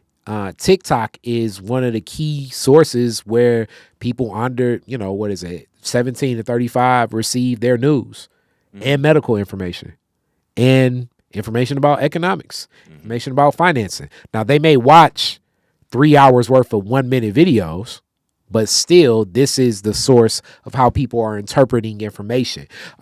This past presidential election, despite how many people may feel, it definitely had, like, social media and content creation definitely has shifted the way people look at what I consider traditional media, and I often call that reach media versus rich media. So, like, our interview itself, I'm going to chop it up. We're going to have some clips, and it may be a clip that we take that's 60 seconds. It could be about Blade's photo or something. And 3 years from now, it'll end up getting like 400,000 views. And then Kahn will hit me up like, hey, you seen what's happening with this? And I'll be like, nah, I don't even know what the hell's happening with that. But that's just where we at with things right now. Mm-hmm. That's true. Things have shifted. It's very now. I think we have to, just for the sake of clarity, we look at why things shifted. One, I remember there was a stat. It was around 2 years ago where it said that more people are reading newspaper now than ever before. Yeah, they just reading it online. And we gotta be fair. Not fair, but we gotta be honest. Is that as they call it, legacy media. And for those who don't know, legacy media is TV, radio, newspaper. Those legacy, meaning that these forms have been here. Not social media, not TikTok, not reels, not stories. No, these are legacy media. Was very much reactive, not being proactive. It was very slow to change and embrace and to these nuances and these changes in the industry. And part of it goes back to me as my degrees in marketing. It's the arc of the story. Like, even like when people, the discussion today with the Bridge people, it's like, I have a standard because it's also a marketing firm that funds a lot of this Detroit is different stuff. Like, I mean, we gonna do it. That's the concept, but it's still like for-profit arcs inside of Detroit is different. So it's like a standard. So the standard, when I sell the ad in the back of my newspaper for, let's just throw out there, $15,000. And even though I'm very aware that the TikToker as a one person content creator can just get up, get on the phone and talk about something, and that could be done by a journalist that you are very familiar with. Now, how do I interpret and how do I have that same balance and reciprocity across the board? What does the standard need to look like when my journalist does do that content? Can it just be the journalist goes out with their phone? Possibly, but now we're also inside of the business because the advertising of media, even our news, plays one hell of a role. So the spaces and places where podcast creation can go are places and spaces that that, as you say, legacy media can't go depending upon where the advertising looks like. So in like last year, Shannon Sharp's, or was that this year? I don't know. That was this year. Okay, so man, this has been a hell of a year. So Shannon Sharp's interview with Cat Williams, millions of views across the board. Mm-hmm. I pay for subscription YouTube where I had no commercials through mine, but most people, you're just dropping commercials in, and you basically can drop a commercial wherever else. But if it's signature and specific, if that was ABC News, now you got to package it a little bit different. It has to feel a little bit different. Yep. So I believe the business will eventually match what's happening. And it's happening, I think, in another analogy, I love sports, with a lot of these college athletes now having the name, image, and likeness deals, because that's the other thing that's happening with a lot of this media that's in the content creation space. Now, I'm glad you brought that up, because that essentially has been the problem with print media, former legacy media, is that even to this day, they've never figured out a way to replicate the income stream from print ads. Yeah. I don't care how many banners and different things, video commercials you implement, it still does nowhere near go to how the print ad in a physical product sells. To expose to what they sell that print ad for, the online ads just don't. And the pricing structure of it doesn't match up. And it's click per is you're getting paid per click. Yeah. And also I could go to you direct. So it's like technically, meaning like if you're a great, like, the ESPN model. I like this media discussion. So like a guy like Pat McAfee by himself in his enterprise is not covering the production team of a ESPN. Like, to pull off a Sports Center, you probably, I don't know if people kind of have an idea in this concept, a Sports Center production staff could possibly be 300 to 400 people. Yeah. Whereas Pat McAfee, I'm not saying he's a skeleton crew. It's probably at mass, let's just say, maybe. Let's be generous and say 20. But 20 comparable to 400, and I don't think it's that many either. But I'm just going for the gusto. But 20 comparable to 400. And I mean, these aren't people that are like, these aren't like interns that just walked in from off the street. These are people that have disciplines and probably experience where they've been places and spaces and other broadcasts and things like that. So it's like, for it to catch up in what you're competing with, if I can reach the same reach. But my thought process is, it's about as you say, what was missing is what's trusted as the curation of it. Because I'm trusting the content creator, whether win, lose, or draw, a lot different than I'm trusting the commercial on the television. Exactly. Or that print ad. Now, for print, that's why I celebrated the fact that Kendra did a print interview. The only interview of this year was print, and Rihanna. Yeah. Because we need people to care about magazines. I'm a champion for print media. I still got probably 60, 70 sources, 30 XXLs. Man, I would 25 Rolling Stone. I would love to. I collect magazines, so I would love to look at that. I have and my grandparents. My grandparents kept the papers from the riots. Man, that's kept deep. Those newspapers. I donated a few of them to my man Khaled on the the Black Mobile 101 Museum. It's funny. I donated some to college. Yeah, I donated some, but they have the Time magazine with Martin Luther King on the cover. The Life magazine. Morton Park shot with Malcolm X. Martin Luther King wife, Clarissa King. Okay. She's on the whole cover of Life magazine. Wow. Time with Duke Ellington. They kept memorable things. My grandmother had a diary. That's deep. And which was more of a journal. It was just what she did, and anything significant happened. Now, you know what I'm saying? Now I kept that stuff, and we need people to care. We need people to care about magazines and print media. Let me say this about print media though. Because it sounds like even though I'm in content creation, I think the print media, though, it carries a different level of legacy, meaning that the print media almost like solidifies it, whereas the content creation, it's like, even if it, as many people that watched that Cat Williams interview, the numbers, like, it's like when I tell people, when you live stream, it's going to go way up, but then after the live stream, it's going to go way down. So like years from now, it's not going to go back, but people will want to go back to something that is print. I think the tangibleness of it, and then it's almost like it's trusted. It's more editors. The journalistic voice is it's different to go back to a print article, even to cite as a source versus something that it's like, yeah, when he was in his, when he sat down with whoever the podcaster is, this is what happened. I believe that a lot more of your work, and shout out to what Kid L is doing, especially like in telling a lot of these stories of Detroit hip hop, and that's going to reach the people. But when it's cited, when it's looked at from a historical lens, it's going to be your articles that will stand with these artists to help tell their stories, that will help validate the different business moves that they're going to make, and a lot of the maneuvers over and beyond just like the fast in your face. Yeah, well, yes.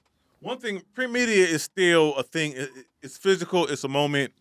Even, I would still say the most, of the covers I photographed and written, I still think that the biggest one from a response might have been that Doughboy Cash Out, the top of 2021.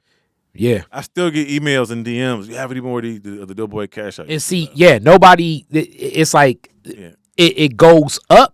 Right. And then it's almost like and then it goes down. It's not as rich of an experience when it comes to that. People like, of course, people like being on platforms and podcasts. Yeah. People really, really like that. When people find out they're going to be on the cover, there is it's a different type of energy. Yeah, there's a general. Now, people may play it cool because there's a number of rappers been on the cover. A few that they were not publicly posted or loosely mentioned it, but they would tell me in person, like, oh, da. But their coolness not going to let them. Trust me. When they're negotiating their next deal with Empire or wherever, the first thing they're bringing is, hey, look at me. I'm telling you, that's just what it is. Whereas it's hard to quantify a lot of these numbers online, and I'm not saying it's ghost or anything like that, but it's just harder to quantify what that value is, how rich that experience is, because it's like it's something about print that just connects. Even the times that I've been in print, like the times I've been in print, like even the phone calls I get when Free Press ran the My Natural Hair show story this year, like I'm getting phone calls from like the people I know that run foundations and stuff like that. When I appear on somebody's podcast, I'm getting phone calls like from a couple of homies that check for it, which that's great too. And I love that, but it's just like a different arc. It's a different person that's connecting to print than the person that's not connecting to print.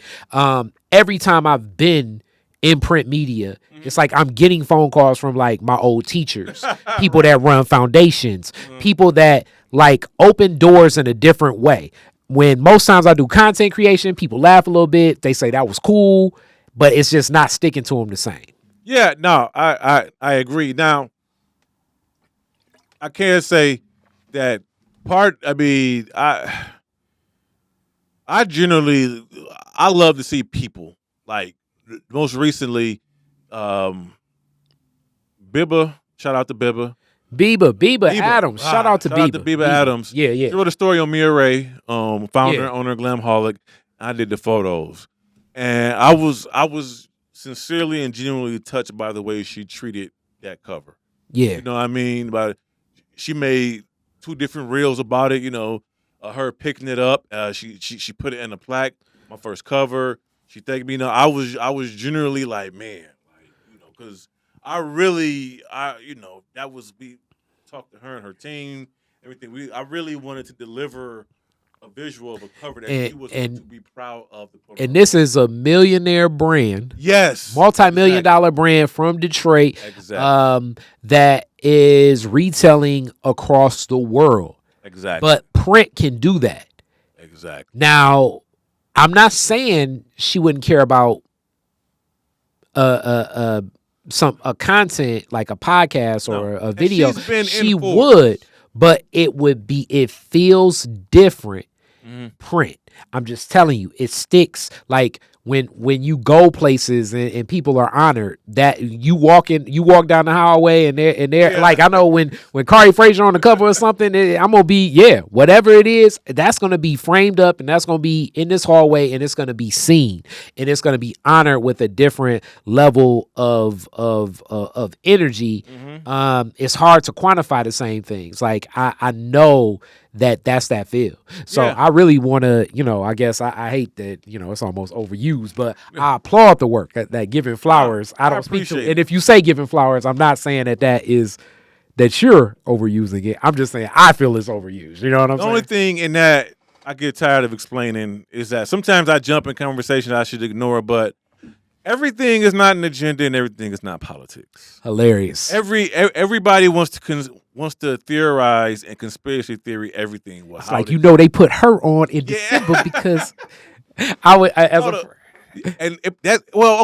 it happens with every opportunity, and the ones I'm involved in, I take every cover I've read, everybody I've written. Why? Listen here. Sometimes it's pre-planned. Sometimes there might have been something else planned to run that fell through, and they looked over here and said, "Hey, this is good. There we go." You know what I mean? And it works out for everybody. You know what I'm saying? But that's what we do. I tell you, I battled a lot of that when I assisted with the Cipher exhibit, the DIA. I would say, as far as that whole agenda and who did and who got what. I would say this, and this is what's so tough, because I am one to have an ear to a conspiracy because I'm black. So some of this stuff ain't even conspiratory. It's real. But I do feel this, especially being connected to hip hop, and it's so tough because it carries in my heart so much. Because hip hop runs parallel with a lot of the black experience.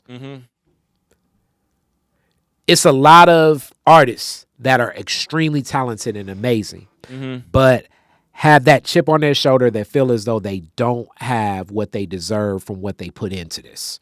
The reality is they don't have. The reality is that is true. That list that came out, and I didn't even know I was on that list. And it was people like, man, why this person ain't on here? Why this person ain't on here? And when I saw the ain't on their list, and I'm like, man, they should. But I mean, damn, it's 300 names already. I do believe that's where more forums like a Detroit is Different come into play. Okay. Meaning that the onus should not be only on 1 or 2 or 3 or 4 platforms. And also, it's not like that same reciprocity is being poured into that platform the same way. Does politics sometimes play a role?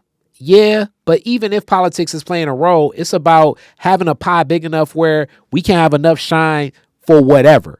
And excuse me for feeling so kumbaya when I say this, but part of that feeling as though you don't have what you deserve. Stop shifting on what you don't have and let's focus on what we do have and build and grow from there till it becomes a movement where you can't shake what it is. And I'm going to tip my hat to a rapper that I always think is one of the most successful, that is a national artist, that I don't even really necessarily like his music so much, but I've seen him 2 times because I got dragged to his show. And the artist is Tech Nine. And I think he took most of his style from what Eshawn was doing and what ICP were doing. Yeah, I've heard that. He pounds the pavement. And most people don't know. But he'll do a show. I was outside of the Rock the Bells tour a couple years back, where it was me, Drummer B. Shout out my DJ when I was rapping, Drummer, and Nick Notion. Shout out Notion. And we got some tickets to go to the Rock the Bells tour. And he was like one of the opening acts, right? And they was like, man, I don't even get this Tech Nine dude. And I'm like, he ain't necessarily making music for us to get per se. But you see, he got all that merchandise. And then we walked outside and I showed him, I was like, you see that tour bus? That's his. And then I was like, you see these 2 trucks full of merchandise? That's his. All of them got St. Louis plates. So they're going to leave Detroit. So if people kind of know the Detroit arc of a tour is like, usually you go from like either Detroit to Cleveland or Detroit to Chicago. They were going to Chicago. So Nas and Talib Kweli and all of them ain't got another show because this was like the Sunday arc. So they got Thursday in Chicago. So they either staying or moving or whatever. He was going to go to some spots between Michigan, Indiana, Illinois, Wisconsin, Minnesota, because he's turning over stones where people are checking for him. I think a lot of us that are thinking that these people aren't listening to us aren't turning over stones where people would check for you. And you putting so much energy in where you think you're supposed to be at, focusing on what you think you want instead of paying attention to what you have, instead of thinking about what you need, because it's an audience that need what you got, but you just turning over and you not turning over the stone, and you passing up all these opportunities, and they right there in front of you if you walk to them. I 1,000% agree, but to your point, and let's back up, because I've been targeted and hated. And oh hell yeah! On hell yeah! 3 Pacific time. The first time I remember, and again, people don't. You understand, you know media, you know how this goes. Editor says, Kahn, we got a special issues. It's going to be more magazine format. We want to put a little bit of history of Detroit hip-hop in there. We need 1,000 words. I can't write 1,000 words. Yeah.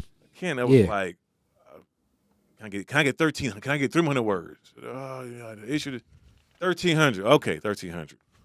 And can I get just an extra 100 online? All right, fine. We can't pay you anymore to do it, but you have 1,300 words. Get a breakdown.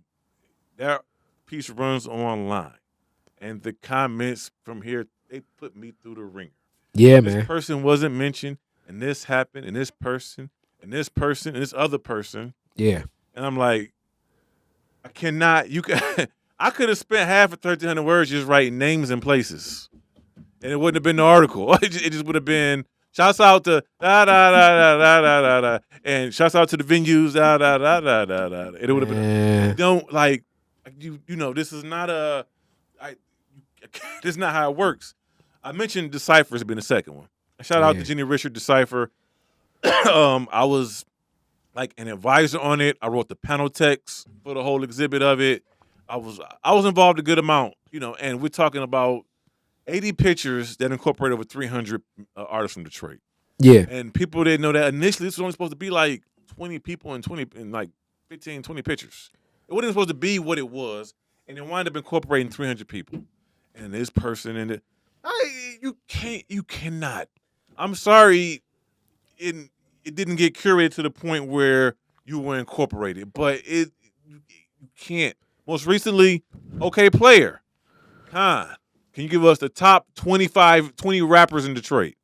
Well, can I just say the most current or new? No. Well, can I say no? It's got to be the best 20. Again, can I get 25? Well, can I get like 27? And let me say, hey. You know, and again, it comes out. Man. I was like, okay, how about this? Hold up. This is me. Again, we can't pay you more money, but you can have, 20. Okay, how about this? Also, can I get a paragraph to add a little historical context? Just about maybe 150 words of history before I get into the list. Because what I'm doing is I'm fighting for my people, and I'm fighting for the people I know I can't mention I'm fighting for them to add.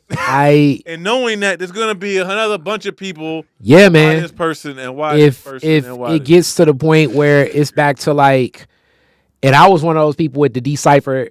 And I still feel like, man, it should have been different. But then it's back to like, I got Detroit is different for that. The reason I started Detroit is different is to tell these other stories. Like it's other platforms. And part of understanding the arc of a lot of this stuff is it's all, you know what I'm saying? It's all up to us. It's our opinion. It's what we embrace. The thing that becomes disrespectful is like, y'all wasn't checking for OK players. You didn't care about OK players list for Memphis. You didn't care about OK players list for Tennessee, St. Louis. Like you only caring because they're mentioning what you feel like you're connected to. And yes, you do have a connection to it, but your relationship is only defined by how you define it. Mm-hmm. You know? So like, I went to the exhibit, I got the book. I'm so glad that it happened because it's like this is hip hop in the DIA. Yeah. The DIA's relationship to hip hop expanded. Connected to that exhibit leading up to it, I was able to do one of my last performances there.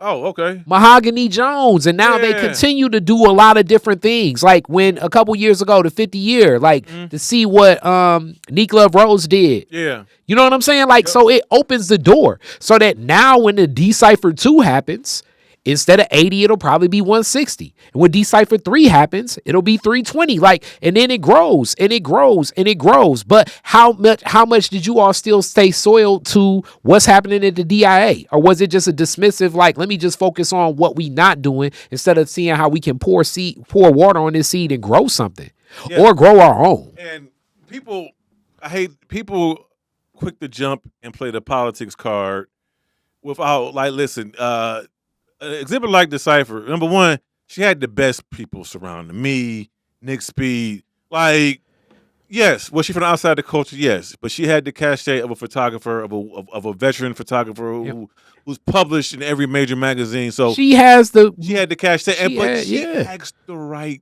people to help her. Yeah, and I'm there, Curry.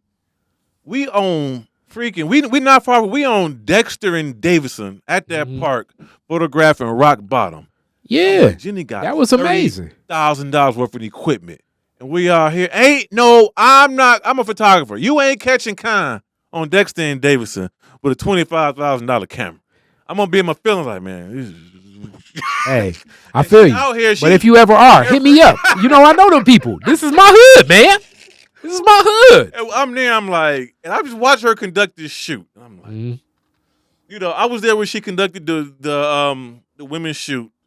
In the wicker chair. With Piper, that was dope. I was there, interviewed every girl. I made a little back when I was doing a little video content, about it. But and again, well, this other woman this photo wasn't supposed to happen. She went back to the DA, like, yo, I've been made aware, and it's true. The women of the city are not represented. They're not where they should be, and that's how that idea came about. And that's dope. So it happened. Yes. So that know, and always again, before anybody should play the political card, I do this a lot. So I won't. That's why I'm not a hater. Would you rather it not happen? Would you rather it not happen at all, or are you good with it? Or would you rather it not happen? I would say also just look at anything anybody you didn't like. So would you rather just not happen at all? You'd be like, well, I look at it like right now. I'm a big, I guess, political, because I do think politics play in a lot of things. Like, so one of the things that I'm complaining about is I don't think the Detroit homecoming has the black experience it needs. So I can keep complaining, or I can do my own arc of what that is. Now, it may start, but you know, this is how things happen. Like, to me, this is how it happens. So I can keep complaining, or I can look at something differently. So looking at it differently, I know it's a different lens. And I mean, just being in business, and now, thank God I got the support to run an organization from people. It's like the other thing that I'm always considering: context and capacity. These are two variables in the equation, because I look at everything as an equation, that oftentimes people aren't considering. Context and capacity. The context of being in the DIA is you need a photographer that can be in the DIA. The capacity is like, how big can this exhibit be? Can this exhibit be as big as the Monet pieces inside the DIA? Probably not. And then also within that same context and capacity, let's just say it was every person that ever did a open mic set at the C-Note Lounge that was covered in an exhibit like that. Right.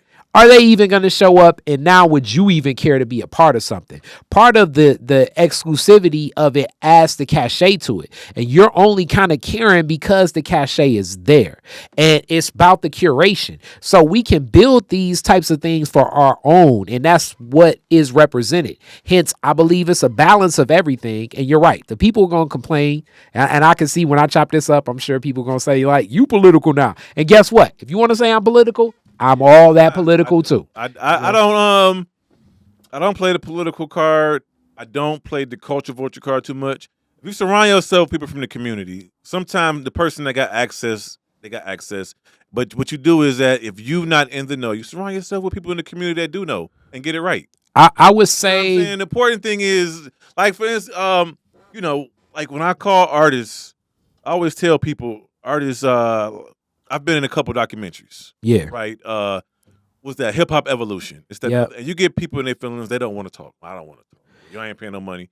I'm like, okay, would you rather not talk and they put out something and get it wrong, and you sit there and complain?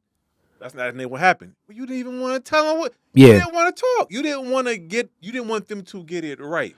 Yep. So you chose to sit it out, and now you're unhappy that this is going out to the world with a narrative that you don't feel accurately portrays what happened here. You got two choices. Yeah. I look at it like, I love that term culture vulture. I love the concept of it. It does exist, but part of it existing kind of goes back to what Dr. Derek Hamilton spoke to. The reason that it can be vultured is that those that are vulturing it can capitalize from it in a way that we don't have access to, based on the success of what we look at as the success of something. So, like I mentioned, the C-Note Lounge, which is, to me, a key spot in the story of Detroit hip hop. But we got to pour into that, right? We have to pour into that. If Eminem mentions the hip hop shop, which is a very key spot in the Detroit hip hop story as well, and now it's exalted from others, or let's stay away from hip hop. Let's go to Motown. Let's just say Motown. Motown was specifically set up to me as a music that was built to have America, meaning like white America, be comfortable listening to black music. This is the arc in a lot of the inception of Berry Gordy's dream. I mean, read the To Be Loved autobiography or just any of the interviews. Well, right? Yeah, and that's what. So it's an arc that plays in it. So he's looking to reach that. Now, when you talk to a lot of black folks, they may like a lot more of the James Brown and the Stacks and things like that. And the complaint will always be, man, I was listening to this and I was listening to that. But that wasn't necessarily the goal. So we need to create the same arcs if we want to see that in our own way. But sometimes what we got is just as cool because it's what we doing. Right. I would tell you, I'm glad you brought up Berry Gordy. I used to always have like this fantasy until Piper put me in check. But the fantasy in this perfect world, I felt, you know what? If Berry Gordy just would have held on to a couple more years for moving hip hop to LA, moving Motown to LA, hip hop would have made its way in Detroit, and we would have had like a black owned record label with hip hop. And Piper was like, "Kahn, you really think as structured and as clean as Berry Gordy and Motown Records were, do you really think he gonna have them early years of hip hop artists and some of the random street money and street shit was going on? Do you think he would have ran them through that clean Motown factory and split them out there in a way that would have sold record? Like, I don't think Berry Gordy would have had nothing. It would have took him a while to conform to that's something he would want to do. And I was like, Piper. Yeah. Like, but in my mind, I'm adding. He left in 72. Yeah. Pop started 73. Hip hop made its way here a couple years later. Man, Motown would have been. We would have had a label as big as Universal from Detroit because Motown was big and we had the biggest. We would have had Def Jam for Def Jam. I'd be like, huh. and all of this has been a beautiful interview as we wrap. It's all of it would have, I believe, been an essence of a story that kind of lands in itself. So much of this, and I love that I'm getting this out because it's about us connecting to our own creativity, recognizing that we're only going to be limited. The example I usually say as black folks in America is, for all of y'all that play pickup basketball, we playing in somebody else's backyard. It's their out of bounds. It ain't a 2-pointer. Backs ain't backs for y'all that really know pickup. So this ain't our backyard. We got to create our own backyard. in every arc of what that is. So if we're looking for success from it, similar to like when all hip hop protested the Grammys at one point in time, if we remember, it did happen. It was so funny. I was watching the Milli Vanilli documentary, but I'll mention that point. But all hip hop protested the Grammys at one point in time, and nobody wanted to show up. Nope. And then things changed, and now hip hop is more open to Grammys and where Grammys stand. But because it was like they don't even air it and they don't even air it. But ain't no hip hop artist saying, hey, they ain't got the Zydeco album of the year up. So because they protest, because they ain't got them up, then I don't want them. But then we did our own thing. And I believe that it's its own arc. Hence, we created something even better than a Grammy, as far as I'm concerned. At one point in time in hip hop then was getting 5 mics, because it's like getting a 5 mic album from the source, an independent outlet for media that was a magazine that you and I grew up loving. The whole thought process is getting 5 mics is amazing, and it still stands, I think, as the arc of success in Nas's whole career. Yeah, I know, you're right. Right, and that's way better than a Grammy. But you can't go there without unpacking it a little bit. We have to look at the Grammys, part of this larger discussion of how there's a love-hate relationship between hip-hop and black people as a whole and mainstream. And that's mainstream. Yeah. We're talking about MTV. We're talking about or the radio. Like, remember we had a phase here, after radio. We don't need the radio. But of course, there was plenty of songs on the radio. You wouldn't say after radio. You know what I'm saying? I mean, we always have this love. F Billboard. We don't need Billboard. Hold up, I'm in Billboard. Check the number. I mean, you know what I'm saying? I mean, Burn Hollywood Burn was a song from Ice Cube. Right, yeah. Chuck D. And who would think that Ice Cube, right now, I think if you ask most people, and shout out to your article on Ice Cube, love Cube, wouldn't even think that but things have changed because he's built his own arc into Hollywood. Yeah. It's a love-hate relationship. And sometimes it's hard to lose. It's hard to keep up with the narrative when you feel it's like, well, wait a minute. Weren't you just saying we went through that? What's the conversation with Jay-Z and Beyonce? I mean, they did it with Will Smith when they did Oscars So White. Yeah. Like, wait a minute, Will. I thought, but you here, but I thought you said Oscars and now you. Okay, never mind. It ain't so white when I win one. I mean, come on now. And we went through that. Will Packer is producing the show? No. Right. And we go through that. And to smack somebody on stage? I'm just... We go through different spaces with Jay and Beyonce and certain things. It's like, wait a minute. You kind of like a part ahead of the corporate machine to a certain degree. So this happens here. So now you say we shouldn't do this. You know what I'm saying? I dropped some bars about Kaepernick, and then I'm sitting down with Roger Goodell the next week. And so I get it now, and I was one of the few probably writers that defended it.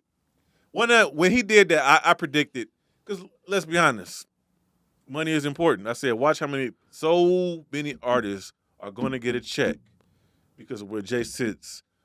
All the teams that do TV, national televised games, that do pregame entertainment, halftime entertainment, the amount of hip-hop artists that are finally going to see themselves like, wait, hey, man, this person called me. The Giants just called me to come do that. But and this is the discourse for critical thinking, because I challenged Jay on it, especially because he told Jermaine Dupri to sit down in Atlanta. That's what I didn't like most about it, because he told Jermaine Dupri to stand down because of the protests. But that was a business move too. So like we gotta have critical thinking on, and also know that like it's different venues and different avenues, and know that different people play different positions on the field, which I know definitely sounds like something to say like sit at the back of the bus, but I'm not saying sit at the back of the bus. What I'm saying is possibly we walk in, get our own bus, not even thinking about that bus. It's like we need to know the wave, because hip hop culture right now is carrying American culture. And if you don't understand the value of American culture, if you took American culture, if you took black people away from America would be like Iceland. It's cool. We define coolness for the world. If you go across, if you ever have the luxury of traveling most countries, it's going to be as a way to make money, and they make money doing it. You can go out the country and it's going to be dudes that come up to you with boom boxes rapping in different languages, collecting money. And it's going to be tourists like, oh, we like this. And they're going to get paid for that. This is hip hop, but it's black culture that defines it. Afros, chains, whatever. Like, this is just an arc of things. But it also was Motown. It was James Brown. It was so many different things. We started this, and we can close it on this too, with you saying that it's a lot of artists from Detroit that probably, if they do a show here, I don't know, let's say maybe 40 people would show up. But then they can go to places in Europe and they're packing 400, 500, thousands of people, because to me, they're turning over the stone where people are connected to what they're doing. So instead of staying focused about why these people aren't checking for me, go to where people checking for you. But that example is a life lesson. Listen, one of the biggest questions I get from anybody is, you ever write for any national publications, or you ever do anything, and I say, nah, nothing worth bragging about. You ever tried? Like, yeah, nigga, it ain't come from lack of effort. It did not come from lack of effort. But one thing I always wanted to do, it got to a point I really, really wanted to be the guy to tell both stories. I really pride myself on doing an excellent photo shoot and writing the story. And I've had hundreds of opportunities to do that here in Detroit. I'll take it. I haven't got that big cover on Rolling Stone. Haven't had any that major byline on a no. It's okay. I'm okay. It's okay. It may happen one day, but not. But I'm okay. I've gotten to contribute to this city, the music scene, entertainment scene, to the community in a way. Honestly, I never thought I would, and to a level I never thought I would, and I'm proud of that, and I'll take it. You know what I'm saying? I don't sit here and gripe and cry about why my byline is not here and why you don't see me here when my work is not here. And you know what I mean? It's not, that is okay, because I'm still going. The stories are still being told. I'm still pointing to, listen, there was a period with Metro Times, when shit first really got bad, I don't think they could pay me but about $25, $50, and I would just email. A lot of people got the email articles. I'm going to email you 10 questions and send me the answers. And there you go. Joshua Smith was one of them. Was Mike Wright one of them? There was a few. My man Motorcam. Was Motorcam? I think Motorcam might have been one of them. There was a few just strictly just question. And I was doing that because, all right, I'm not going to spend money to do an article and spend time. We're going to do a Q&A, but I want to make sure certain, people get acknowledged. I'm going to make sure my contributions don't stop. I'm not going to make sure, y'all can't pay me and I'm about to stop. So I'm going to make sure everything keeps going. And it's about brick by brick, and you built it. So with that classic Detroit clothes, and we definitely bringing you back. Very first car, year, make, and model, year you got it. Woo, a 19, it was like an 88, 89 Eagle Medallion. Eagle Medallion. Oh my God. This was the Eagle Medallion was that was the precursor to the Intrepid. Okay. When Chrysler first acquired the Eagle brand. Because I'm sitting up here like, what is an Eagle Medallion? Yeah, man. My grandfather found the car for about $2,500 on a lot. I took that bad boy to Mammoth, got my sounds and my memories of playing Nas's "The World Is Yours," and the Q-Tip remix of "The World Is Yours." Whose world is this? Over and over and hilarious over and over and hilarious. You brought this up for a minute earlier. I don't think it was on about just the culture of riding and cruising, and us in Detroit, we were very much a car. Every guy has a memory, especially in the 90s, of just, where you going? I don't know. I'm about to get in the car. Yeah. I got either my CD booklet or my tapes or my changer in the man, trunk. CD booklet. And I'm about to just ride. Whatever's going on, I don't know. But I'm about to be in this car, man. I'm about to just burn some gas and just ride for about an hour or so, man. I'm just about to cruise. I'm about to ride down 7, ride down. I'm going to ride through Belle Isle. I'm going to ride through Chandler Park. I'm just about to ride. But it's a Monday. I don't care, man. I just want to be outside. I love it. Roll the windows down. I just want to be outside. I love it. All right. And you went to the always where you go first, but going to Mammoth to get sounds, that is so Detroit. That is extremely Detroit. That may be like, you may get the Detroiter of the Year award for that. I remember the Super Pro Majestic amp in the kicker box. While you there, get you a Coney dog, your haircut, a tattoo. Hey, What a time to be alive, right, Carl? there you go. There you go. Go across the street to the most profitable Foot Locker in Michigan. Right. If it really was for a while. I didn't know that. Yep. All right. So next question. You're the DJ at the end of the fireworks. Woodward and Jefferson. You get to play 2 songs. What songs you playing? Ooh, DJ at the end of the fireworks. One, I'm gonna do one for the aunties and the uncles. I'm gonna do Celebrate Good Times. Okay. You know what I mean? I'm gonna have to do that because I mean it's an outside classic. Mm-hmm. You know, summertime outside classic. Mm-hmm. You know. Now it's one of them old heads from Motown saying, I'm just messing with you. I'm just messing with you. Somebody from the Dramatics like, I knew that. So, and if I'm going, because I want to end it on a high note, and so, man, that's a good question. I'm probably gonna go with Ain't No Future in Your Front, MC Breed. Bootleg, one or the other. A remix of what? The same song, Bootleg, when he did Ain't No Future in Front in Part 2. Okay. That song, the hypeness of it is actually really close to the first one. I love it. You hear that? When you hear Bootleg, I got dollars in my pocket, not from road, and you people like, oh my God, yes. See, we have another disagreement here. people react, and so I might just hit them with that, man. When I get my Jeep, I'm putting Breed on the chrome. I want to tell an MC Breed story, but we'll keep it moving. All right. Well, but hold up. I got man, Club 7. I remember 3. The DJ was on fire. He hit him with the Bootleg. This was like 99, 2000. Then he hit him with Ice Cube, Push Rhymes Like Wait. And the song don't seem like it hits you in the club and you see 100 people doing this. And then it feel different. Yeah. And then another one was when the time again, you don't think about it, but when E40 did, he pulled the My Posse's on Broadway beat and did Big Ballin' with My Homies. Yep. Again, in the club, Big Ballin', and then you seeing people reacting was like, this song, I don't even like this song like that from his catalog, but in this moment and what I see here, she just banging. If attractive women are around, anything sounds good. That's very true. It's like, wow. That is very true. This Peter, Paul, and Mary is jammed.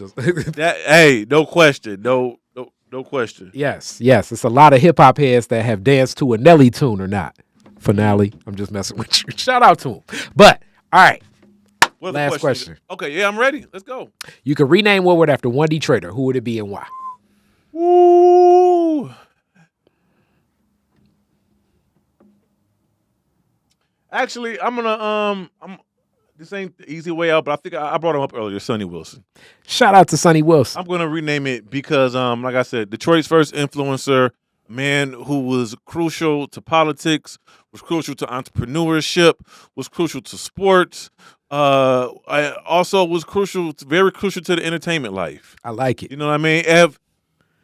I'm picking him because over the years I've always found that of all the historic Detroiters, because his accomplishments, they weren't necessarily, you can't, what's the word I'm looking for? His accomplishments, you can't put a number on them. You can't quantify it. Yes, the you right can't way. quantify what he meant to this city and what he did for our grandparents and great grandparents. And like I said, the man helped Coleman Young get elected. He was in that first wave. You know what I'm saying? So he just for all he did, man. This guy that behind the scenes, in front of the scenes, and I don't think his legacy is not noted enough. He was involved in Motown. I mean, he was the guy Barry Gordy would call, hey, man, I got, Smokey getting a little static. Even in the underworld, Sonny had a hand in he knew everybody and get anything done in this city. You know what I mean? Hey, and I love people like that. Where it sounds similar to he's like a Clarence Avant type character. Yeah, he was. He was. You know what I mean? So it's not many Like some people are like, I didn't even know Joe Louis owned a restaurant. Yeah, him and Sonny, it was mutual partners in it. Like, really? Which means Sonny owned it. Yeah. And no offense to any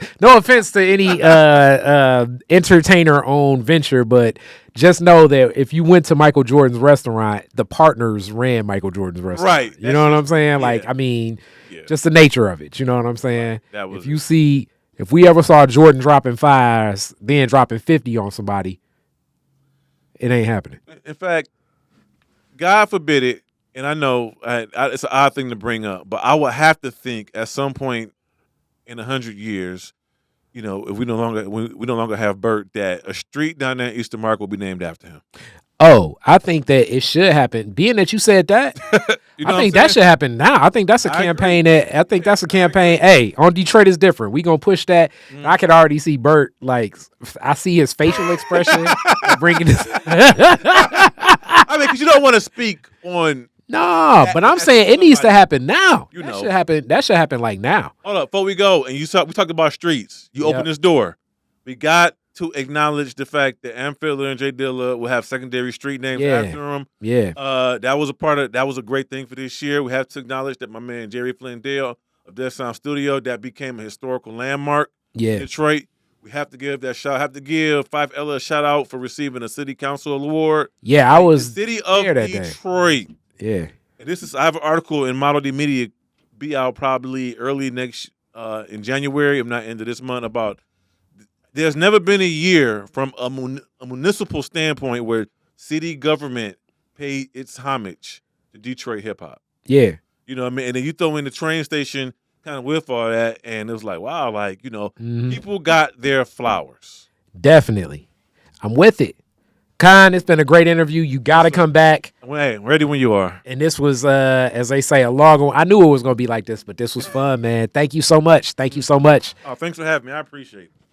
Peace. Peace. Yeah, next time we get straight to the Detroit is Different is where you get information, artistry, history, music, and even comedy. Detroit is Different, a home for the culture of Detroit. Visit online at DetroitisDifferent.com today.